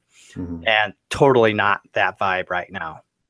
So Margot, werewolf. I assume Ellen's nearby because you just saw that car drive away and she just got out and she looks a little shaken too, right? What does Ellen smell like? Is that a question for me? It's for Margot. Margo, okay. I'm gonna go with Ellen smells like artificial sweetener and fake jelly, and it's all like diet food type stuff. It's like Good. you took real stuff and you took all the good flavors out of it and put something else back in. It's like that. It's just, again, it's not awful, but it's a bit off-putting and jarring compared to everyone else. It's not kind of like most people have a rich or some sort of warmth scent Vibrant to them in smell, some way, yeah. and I'm Life, not a smell picking of that up. life. Yeah, Yep. that's good. That's good. I like that. Well, so how do you want the scene to proceed? Why don't We can I'll go straight come to up. home. We can have any ideas. It's up to you. I'll come up to Ellen and I'll just be like, government. Does your dad work for the government or your mom? My dad works for the city. He's like a city attorney, and so that's what he does. Oh, so that wasn't your dad? No.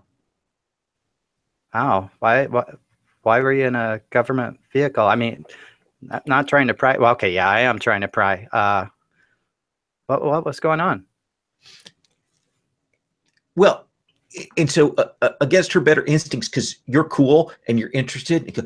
And well, so there was this FBI agent, and he like picked me up, and he wanted to ask me questions about Mr. Thompson and stuff because he thinks like Mr. Thompson didn't do all the killings, and so he's got all these theories and stuff, and so he was talking about that. So that he wanted to talk to me. So I talked to him about that, and so, but not much because I don't know anything. But I told him that. But he just thinks other people with Mr. Thompson. So it's like FBI. There's gonna be like a whole bunch of FBI people around here. So that's what he's Whoa. Kind of try to digest that information dump, and you see Margot again look kind of nervous because she knows that there's Mr. Big has that hold on her, and she's like, no, Mr. Thompson had to have done all that. I don't understand why the FBI is even here. That's crazy. That's weird. Yeah. So I'm in your class starting now. So yeah. Oh, you're going to be in our homeroom now? Yeah. They switch people around. Right. You're Alice, right? Or is it Ellen? Alice? Ellen. Ellen. Yeah, I'm Margot. We haven't really. Yeah, I know. Yeah. Well, it's cool. It's all good. Let's go to homeroom. Oh yeah, I conspicuously walk beside her like we're going together. I'm really trying to sell that. Yep, I like it. I see my friends and I ignore them. I give them the eye to say, "Ooh, look what I'm with." I'm sure Ben's one of them, right? Ben would be like, "Oh, hey." Poor Ben. Awesome. Serena, I'll let you frame your scene as well. I think it's sort of more of like that loneliness because like I think normally I walk down my street into like wherever Alan is. I think I meet Alan normally. So you guys were friends. He was like he was your willing like. Yeah, he was my willing blood bag. Yeah. And so like I think like I walk to like where we meet, and like you just see me like pause there for a moment, like where we would normally have met, and I just kind of stand there and like look around. And take a deep breath and then like continue walking to school. And so like I think it's just kind of like slowly meandering, and like if it were like a TV show, like it would be like high like angles away, so like you can see that like I'm walking alone, like there's nobody around, like everything just seems sort of like isolated as I just kind of like slowly walk to school. Would you be gazing into the abyss by chance? Sure. Yeah, let's do that. I mean, if there's something you want to know, I guess, like if you want to know more about like Alan's death or something like that, it might be a good opportunity to do it. Yeah. Did you have any strings on Alan before he died? I should go check that. I don't I'll let think you I. spend. I'll let you spend it if you did. Yeah. Strings. I don't see any noted. So No, I don't think I had any Alan. Got stuff on Margot, Hmm. but not on Alan. I think what I do want to gaze in this because what I want to figure out is I think I want to figure out what I can like I know who did it. Like I know it was Thomas. right. So like I guess what I want to figure out about that is how can I like I want to get back at Thomas. So like how can I like what can I do to like get back at Thomas? Or like I guess love maybe it. like sort of like how is he weak or what does he want or like what I can do, that type of thing. Yeah, I like it. And just for a little bit of on screen for us for our mutual enjoyment. What Mhm. how are you coming by this information? How do you view it? How are you processing it? What do we see? So I think I'm gonna keep with like the TV analogy. So like if it's like me like walking around that, you get like those sort of jarring cuts that are like point of view shots of like me remembering those scenes that I was with Thomas and with Alan, like in sort of like a monochrome like vision like recaps.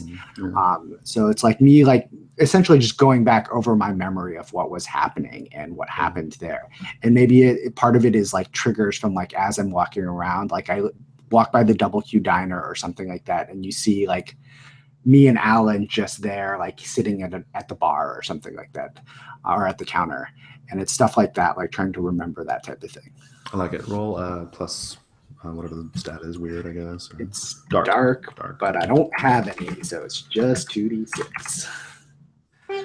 Oh, and I get a 6, so I get experience. You get a mark experience. We'll resolve it when we come back. Let's take like a 3-minute break, okay? Cool.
I feel kind of bad sitting in Fraser's seat because he's so good in what I was listening to the Pocket's Eyes play. He's so in and active. Yeah, he's pretty awesome. Yeah. Yeah, I really enjoyed gaming with Fraser. Yeah. But that being said, you were doing an awesome job. I like Okay. Ellen so far. Yeah, Ellen is fantastic.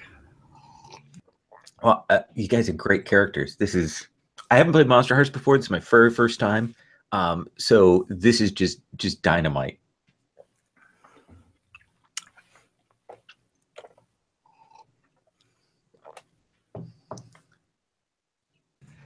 That miss actually just gave me enough experience to get a move. So I'm going to do that. I am now actually going to have Hypnotic. Didn't before, but now I do.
Okay.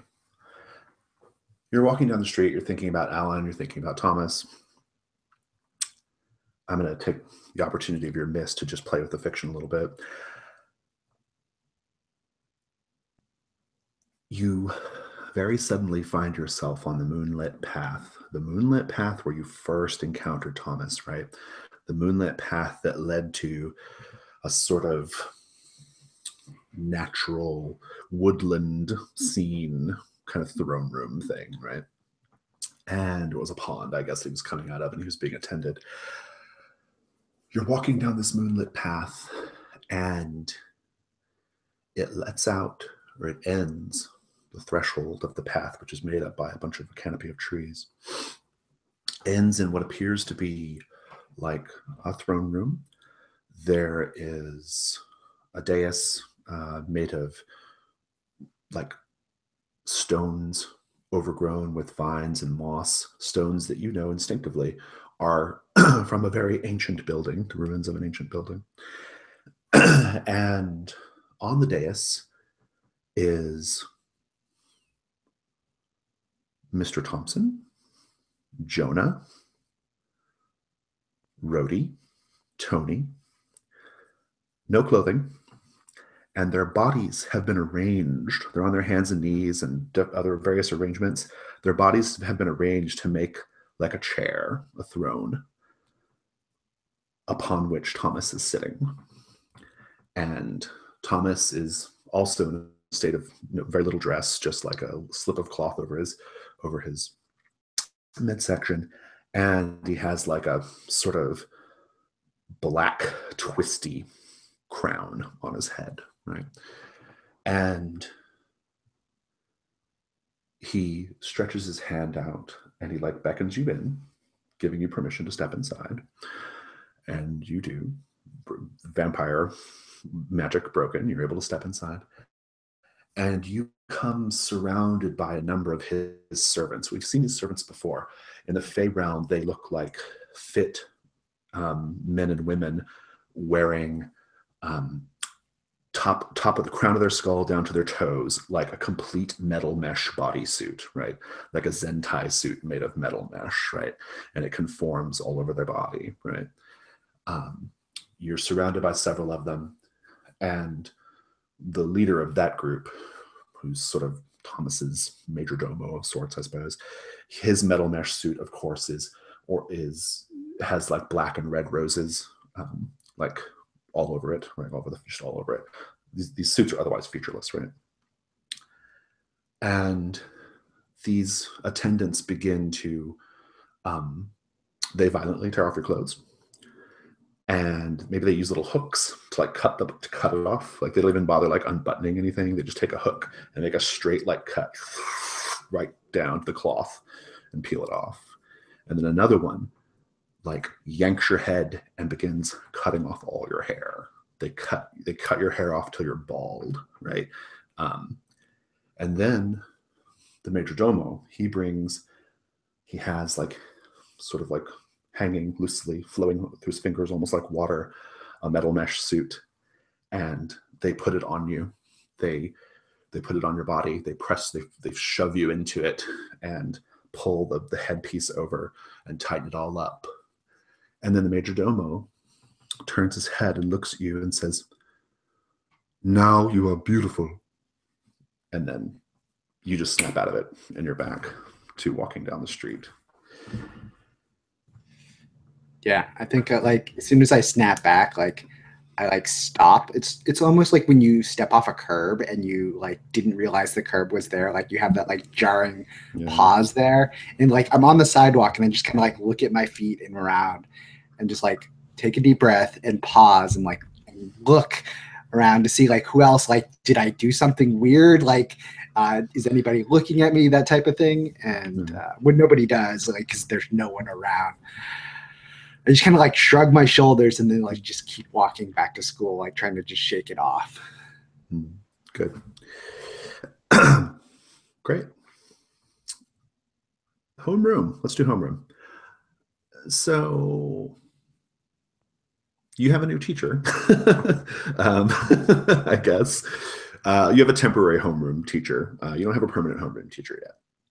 There's just a teacher who's been diving in there, like basically, not even a teacher. I think it's like I think it's just like an administrator, like the vice principal or something, right? Has been coming in to deal with homeroom for you guys. I'm not super interested in articulating that character at the moment, so I'm just gonna let it sit or let it kind of hang in the background for now. But before that person gets there, you're all in homeroom. Who wants to arrive in homeroom first? Who do we think would get there first? I might actually get there early because I'm used to walking with Alan, and like, so like my timing is just off. Your timing is off, right? So you actually get there much quicker. Yeah. I'm into that. So you come in. You're the first one there. Maybe I think Ben's there as well. Perfect. Yeah, Ben's there. He sees you. He's like, "Oh, hey, Serena. Hey, I made these breakfast bars for breakfast. Did you want one?" I kind of just look at him and I shrug, and then I walk over and I pick one up and eat it. Like, hey, these are pretty good, Ben. Thanks. Roll to turn some on.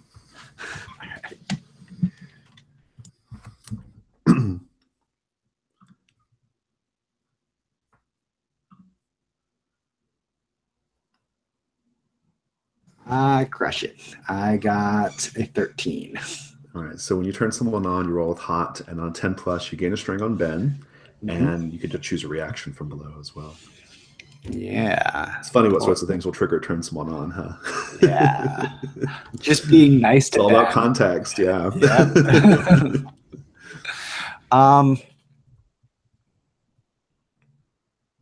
I think I want him to promise something that I think I want. Yeah. Okay. Well, just out of character, what do we think that might be? I'll take ideas from the table too. Yeah. Well, I definitely like the whole idea of it being a promise after the Fey vision, and it's almost like maybe affecting the way you're thinking about things. I don't know. What do we want Ben to help out with? He promised something he thinks you want. Right. And that's it's an interesting thing. Well, you lost Alan. You need some. That's true. Yeah. Oh, I love it. That's perfect. All right. Thank you for that, Kevin. He says, "Hey, I just want to let you know I'm really sorry about what happened to Alan. It sucks. And if you need anyone to talk to or anything, like I'm here. Yeah, and I think like as soon as he mentions Alan, like I kind of like slump down a little bit, like I visibly get dejected, and I kind of look at him and earnestly, and I'm like, actually, that'd be nice. I'd like that. Maybe I look around because like class is going to start like pretty soon. Maybe I look at the clock to know that like there's only so much time. I'm like, yeah, maybe later. This is, hey, have you ever played ukulele? No, I haven't. I've heard some ukulele, but I haven't played it. Well, we'll cut there for that. For lol, the first time we saw Ben at home, he was practicing ukulele. Like, that's a thing Ben would do. Sincerely playing it, it's not affectation. He really likes it wasn't affectation. Yeah, he was totally like trying to learn all the little hand positions and stuff. He was watching a video, like learn to play. You can to the oldies. So, I just made that up. So, who arrives next of you guys? How about Ellen, you and I come? Okay. Yeah. And Well, so here's an interesting thing. I mean, I'm going to kind of operate under the assumption that, like, ever since all the incidents from last time, the three of you returning characters have maybe not been interacting with each other much. You've maybe been like keeping a distance, right? Mm-hmm. And so here's like, I think we're gonna have like a little awkward moment where it's just Ben, who might as well not be there, and Serena, and the two of you, right? Like it's almost like you have to acknowledge Serena at this point, Margot. Does that make sense? Yeah, it does. And because Serena knows everything about you, you have a hint of her. And Ellen, you're new to homeroom, so let's just have that scene. So role play. So I'm kind of, Serena is cool without trying, and that, oh God, I love that so much. So I want to be, and so I'm kind of standing there and I'm watching Margot and Serena's interaction, so I can kind of push in on it a little, and hey. But I'm waiting to see what happens here. So I think like I'm just sitting like just next to Ben, with like not at my desk yet, but like maybe on the desk that's right next to Ben, where Lilith used to be sitting, like eating the bar that's there.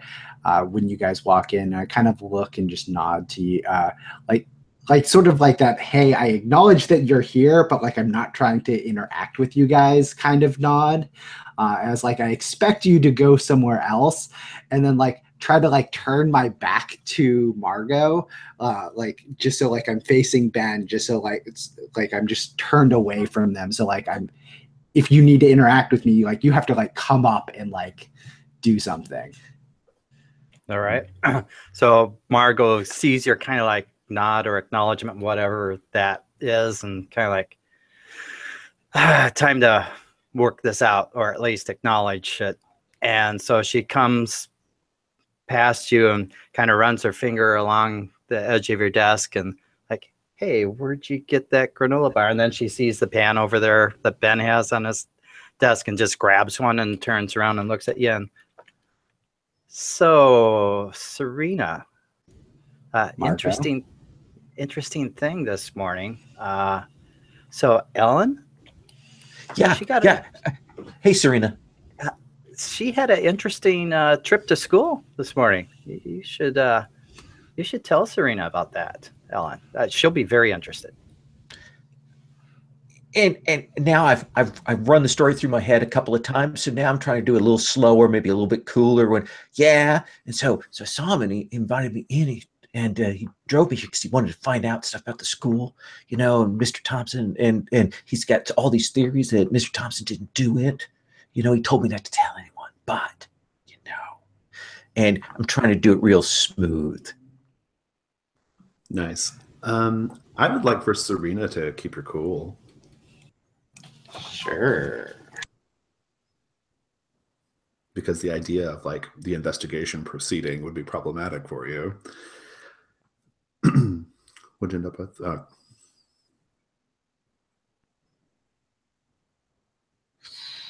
You're muted, Josh, if you're talking. Oh yeah. No, I ended up with a 5. A 5. Okay, good. Mark and XP. Let me think about that. Let me put a pin in that for a second. How are you feeling though when you hear it? I think at a real like initial sort of base level, you're kind of not keeping it together. But I'm gonna harder than that. At a base level, when like you start mentioning like I don't think like the FBI agent doesn't think that it was Mr. Thompson. Like you can see me like sit back or like scoot like just a little bit further away from you because like I know at least how one of them died and I was there when it happened type thing. So I just like kind of like lean back and just like sort of like at the base level just starting to nod of like, sure, yeah, that's what you think. And I think that's going on. I think I have a thing I'm going to push, but I'm not going to do it quite yet. It's not quite right time. But in the meantime, I think we'll next have Thomas and Jonah. Other students are filing in, right? Filing in, finding their seats. Everyone's, kind of the vice principal's still not there. It's Miss Forsyth, I think is what we named her last time. And as you guys approach, I think your boys would be like out in the hallway, right? Tony and Rhodey, yeah, they'd be out there, like kind of. They always like kind of wait for you out in the hall, right? Right. But you're coming up with Thomas, right? Yeah. And I think Rhodey like kind of calls you out a little bit because even though you're the queen, like they still challenge you a lot, right? Even if they ultimately do what you want, right? And Rhodey's like, he's like, oh, what are you going preppy on us now, Jonah? Is that what's going on here? And I look at Rhodey and I'm like, what are you talking about? Thomas isn't a prep. And Thomas is there with you, right? And he's just like kind of like observing this interaction. Like he's not getting involved, right? He's just kind of watching. And Rhodey's like, well, I mean, by the look, he's wearing a light pink polo shirt and plaid shorts and loafers that reads prep to me. So I'm going to grab Rhodey by like his collar and start pulling him into the classroom. I'm like, shut up, Rhodey, come on, let's go. And Tony follows behind.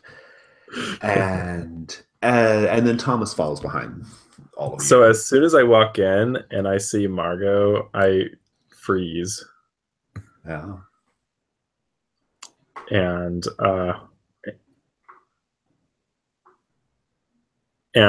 so Margot, are you at your desk or are you kind of hovering over by Ben? Mute. Oh, you're muted. Yeah. Sorry.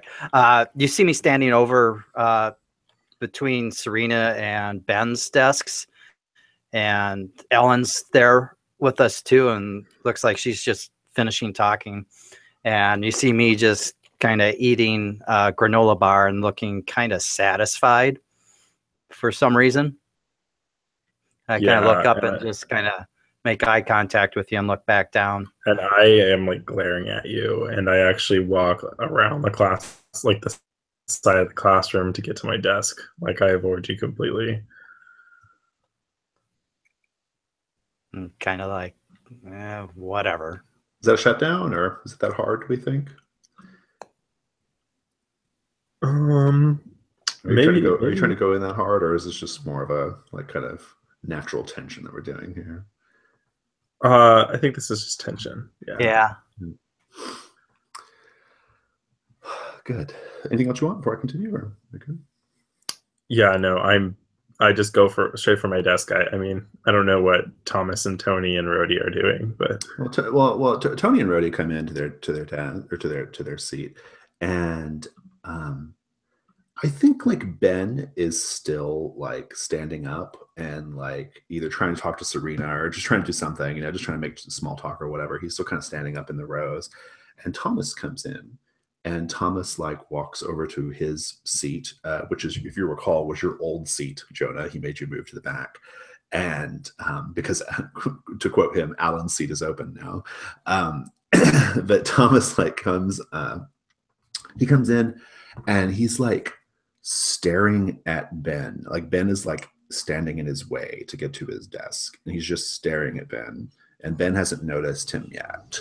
And Thomas could very easily just circle around 2 steps to get to his desk, but he's like looking at Ben. And Serena, you see it first. You can see that Thomas is getting like increasingly, like he's boiling over. You can see him getting like increasingly like just like filled with rage that Ben is like standing in his way. Like, what do you do? So I think I come up to where Ben is and maybe grab the tray of like granola bars Right, that he has, and like I pull Ben like aside, but with the tray, I turn to Thomas and I say, "Here, why don't you try one of these granola bars that Ben made? They're pretty good actually." But like also at the same time, like trying to pull Ben like directly out of the path that he's in type thing. Yeah. Keep her cool. Cool.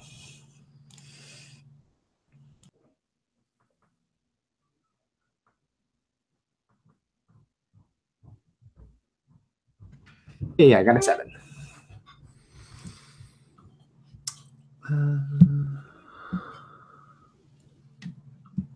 You seem confident and imposing. I'm going with that choice. How does this look? Like, how do you make it? Like, how do you like kind of give Thomas a little bit of indication that you're something to be dealt with? I think I do it just by like as I move Ben out of the way. Like I think it's that I stand in the way where Ben used to be, like the one like blocking his way, and I just kind of like look at him directly, like eye to eye, of like, I know you can do some shit, but I'm gonna stand here against you type thing. As like the granola tray is kind of like in between us, but like it's like the fake peace offering type thing of like where like I'm pretending to be nice to you, but like we both know that we don't like each other type thing. Right. Good. And he takes one of the granola bars and he like looks you in the eye, and he never breaks eye contact. He's making really, really strong, direct eye contact at you. And he lifts up the granola bar and he like just eats it in like 3 bites. He's like, and like chews it and swallows it down. And then Ben has at this point moved out of the way or whatever, and Thomas goes to his seat and sits down. And at that point, I think that's when Miss Forsyth comes in, and she has a guest with her. Ellen, it's Agent Bellefontaine. He is with Miss Forsyth, and Miss Forsyth says, "Students, as you know, everyone sit down, please. Have a seat. As you know, we have been dealing with some terrible tragedies lately here at Mercy Falls High. And, well, this gentleman is here to help us get to the bottom of exactly what happened. And I don't think I need to go into the details about what we're talking about here. But this is Special Agent Edward Bellefontaine. He works for the United States government. And he's going to be, throughout the day, he's going to be just questioning you, just to find out what you may have seen in the last couple of weeks, find out what you might know about Mr. Thompson. She says it real quietly, like it's a verboten word to say, like to say it out loud will make something happen, right? And so all of your teachers have been informed that you may be late to class or that you may be pulled out of class throughout the day. And if you have any issues with this, if you would like for us to call your parents beforehand, we're happy to do that. But if not, we'd like to go ahead and get started. And Mr. Bellefontaine would like to have a word with with some of you, and Mr. Belfontaine, and he takes out his little notebook, and he says, "Yes, is there a Serena here?" Serena, what was your surname? I don't know if we ever established it. I don't think we ever established it. It should be something like Smith. Yeah. Johnson. I've got the story names game book up, so I'm looking at the American names there. How about what's Shoemaker? Okay, good. Nothing to do with shoes, but that just happens to be the name. We were like, Smith is too common. We're going to pick a different. So it's not Schumacher, it's like Shoemaker. It's like the okay, all right. Is there Miss Serena Shoemaker? And I just kind of like look up and like raise my hand, like yep, that's me. And like I just start like walking towards the front of the room. He says cobbling is a dying art. More people should do it. It is. Unfortunately, that's just our last name. We don't actually do that anymore. As you say, it's a dying art. He says to you as you're walking out, he says, "Yep, the souls on these pair are pretty worn out. I'm so busy out there solving crimes." So you're more of a beat cop? He says, "No, I work for the United States government, for the FBI." Okay. He says, "They set me up with a little makeshift office over here in classroom 194. So why don't we go ahead and go over there?" I kind of like look at him, and then I think maybe I still have like a little bit of like the granola bar in my hand, and so like I just like pop it in and then like sort of like brush my fingertips and like look back and like stare at Thomas a little bit, and then like walk out type of thing. Good. I'm going to cut away from there. Homeroom's over. I'm just going to go around the table. I'm going to poll everybody at the table and find out what you would be doing in these intervening minutes. Serena, you're going to be busy for a little bit. So let's just start with Margot. Margot, anything you want to do like in between classes or whatever? Like we can zoom forward as much as you wish, and we'll handle Serena as we need to. One thing that Margot would like to do is she'll actually see if she can buy a bag of weed off of Austin, because she's got to do something to relieve the tension. Yeah, that's good. And that's going to be her focus, is trying to hook up with Austin back at his locker. Perfect. And, Ellen, what about you? What will you be doing? So after that sort of, someone who was cool would have just sat down at one of the desks, but I kind of stood there awkwardly until I was told which desk to sit at. That's good. And I imagine then between classes, I go and talk to my old clique, and I tell them the whole FBI story, and I say, "Oh yeah, and and so in the classroom, and I got to talk to Serena, and trying to make myself sound really cool, and I'm in this new classroom, and FBI talk to me and stuff." I'll take a pause out at some point to go and puke up the granola bar. Nice, good. What about you, Jonah? Oh, we just got like a few minutes, right? Yeah, I just want to kind of get a sense of what you would be doing throughout the day. I'm I mean, at some point, Jonah's going to go to the boys' locker room and take a shower. Good. Yeah, probably have to avoid Chad and all the other asshole jocks that are in here. Yeah. Okay, good. Serena, you're in this room with Edward Belfontaine. It's a classroom. They have it like it's just an empty. I think it's like a chemistry class or science lab or something, right? Like, so we've got like just those large like science tables, the black top. They're very tall, and in rows of them. And Bunsen burner. You get Bunsen burners, the hookups, all the plugins, all that stuff. And and then there's a desk, and the desk is turned like kind of perpendicular, and so like he can, so there's like one chair on one side and the interrogatee's chair on the other side, right? And he says, "Please, Miss Shoemaker, have a seat." And I sit down, like not like like not like super respectfully, but like sort of like an angsty teen, just kind of like sits and plops and like leans to the side and like, why the fuck do I have to be here type thing. And he goes through he goes to some basics, right? Like I'm not going to RP this out, but he goes to some like basics of like what they found, and he even like offers up his alternative theories, or like, or at least his questions that he has, like, which doesn't make any sense. Like, how did Mr. Thompson do this? Da, da, da, da. And hey, I heard you were in those woods, you know, such and such back when, whatever. You know, he's just kind of like kind of fishing a little bit, right? When he asks and tells me about the woods, I actually repeat like the town adages of like the woods are like dark and like scary. Like, why would a single young woman, go out into the woods like alone? Like that's not a good place for somebody like me to go out there. Yeah. That's not where I would go. Yeah, like some of the older people in town, they always say things like the woods will have their way, or things like that, right? Yeah. Like the older people in town, like, no, like kind of what's up. And he says, "Hey, here's a funny thing.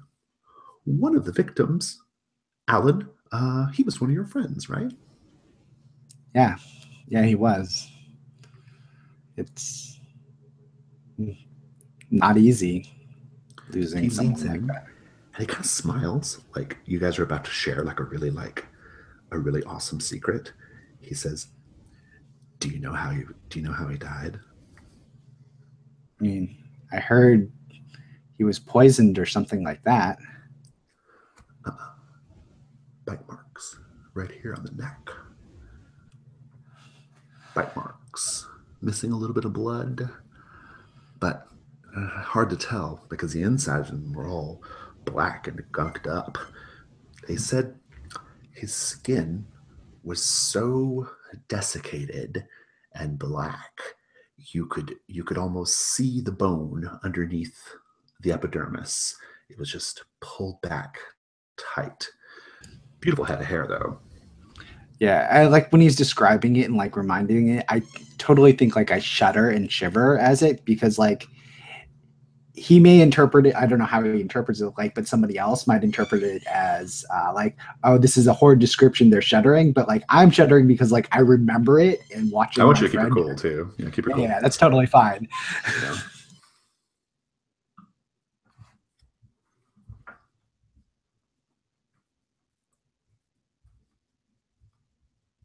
I get a 9. A 9. I'm going to let you. I'm going to let him just move on to the next student. You're going to basically kind of play this off, but I want you to give me your reaction. Like, how do you keep it together, and how do you make yourself seem like someone he shouldn't be concerned about? He was clearly trying to like get at you though, right? Like he's that kind of guy. So like I think I keep my cool. So like I shudder a little bit and like I lean back and I'm like, why would you tell me this? You know that he's my friend, or he was my friend. Like, I'm gonna have to now go see the counselor because of this. And like I kind of like stand up and just like at that like kind of like walk out, is like, you should be a little bit more careful with your questioning. And he leans back and crosses his arm and smiles, like as if patting himself on the back. Good job, Special Agent Belfontaine. You cleared that one. And then we cut away. So let's go to we've got 15 minutes left. I'm trying to see how I want to like stick the landing on the session here.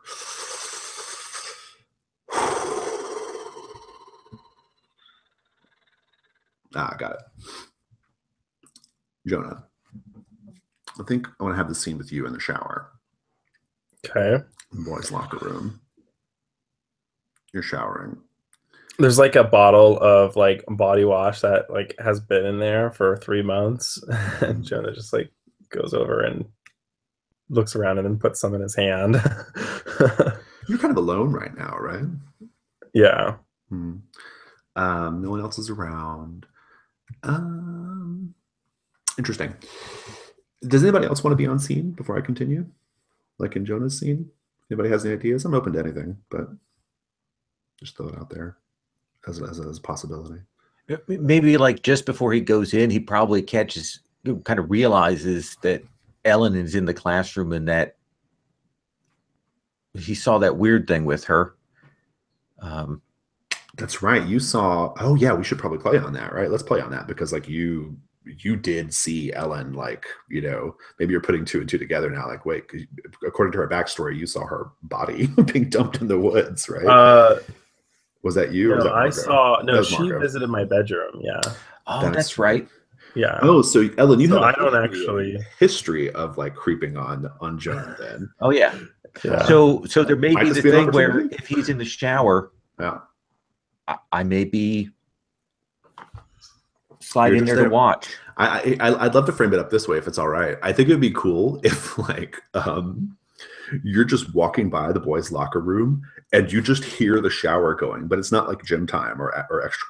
It's not like intramural time or anything like that. You just hear the shower going, and the door is like propped open just enough. Right? What would you do?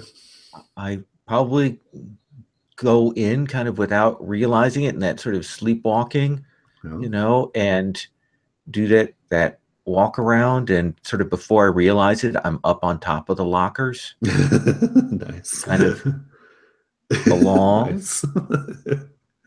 And you're just watching Jonah? Yeah.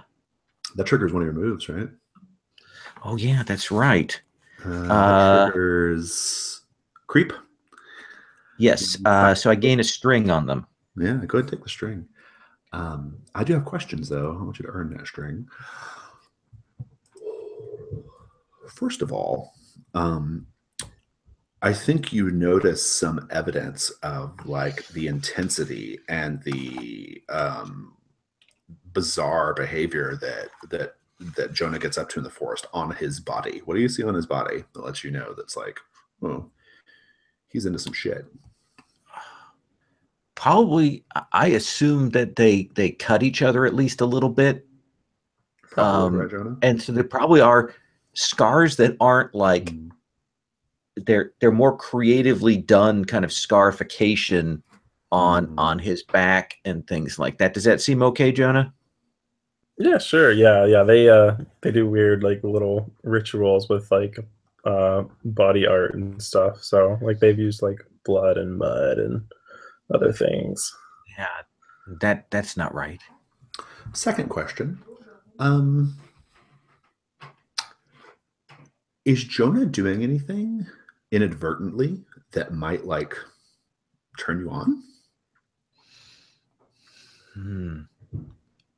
Or is it just all business, watching his body? Well, there probably is that thing where he's got the Axe body wash, and that's he's putting that on, and it is that kind of glistening where he steps back, and that sort of catches the light, and it's almost like a soft porn shot for her. This is like every other scene with Jonah. It's probably that sound. Probably the camera comes in on her fingers on the top of these metal locker things, where you hear the kind of as she's scratching her fingers against that, trying to keep herself together. Nice. Jonah, roll turn someone on.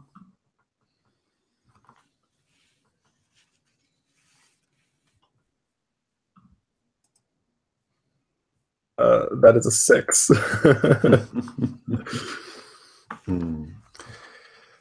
Good.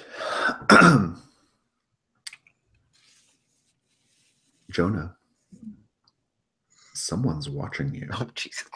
Shower. I like look over one shoulder and I don't see anyone, and then I look over my other shoulder and I see. You still don't see Ellen. I don't see anyone, and so now I'm like kind of okay. Well, you sure are looking awfully fit there, young man. And I like slip and fall on the ground, and I'm like looking around to see where he is, and I haven't even finished rinsing off all the soap, but I just like gets my feet and run, like looking behind me, and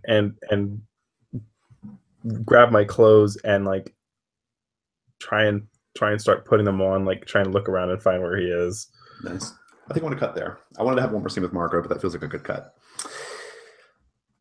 Okay, session.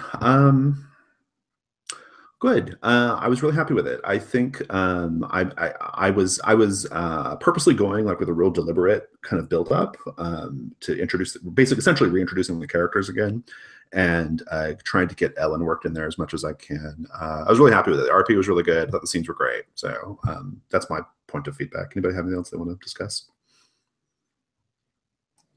I just really like where this is all going. It feels like we're much more tied together than when we started our first series. Yeah. The first series, it took you guys a bit. But you all kind of like were being cordoned into the woods, essentially, right? Yep. And then that all happened, and then you dispersed again. So yeah, that's good. Well, you all have like, there's a lot of like loose ends from last time, right? So I'm doing my best to work Ellen into the loose ends. You know? Yeah. Let me say this. I feel like I've been playing for weeks. Good. Good. I'm glad. Good players and good bringing me in. I was a little nervous about that, but oh man, this is great. Good. I'm glad. Awesome. Yeah, I had a great time. I thought you did great, Lowell. I loved Ellen. I thought Ellen was a really good character. Perfect, like whether you intended it or not, like it was a great balance for everybody else. Like it's a really, really good balance for the other characters, because you've got particularly like Margot, Serena, and Joan are all like fairly confident characters. Like they know what they can do, and they know, and they think they're each the business, right? And so it's kind of good to have this like character who's a little bit more tentative and a little bit more like awkward. So yeah, I'm into it. And a really gruesome backstory. Oof. So awesome. Any other points of feedback before we call it a session? Anything anybody wants to? Anything we could do better? Or anything you'd like to do next time? I'm open to that as well.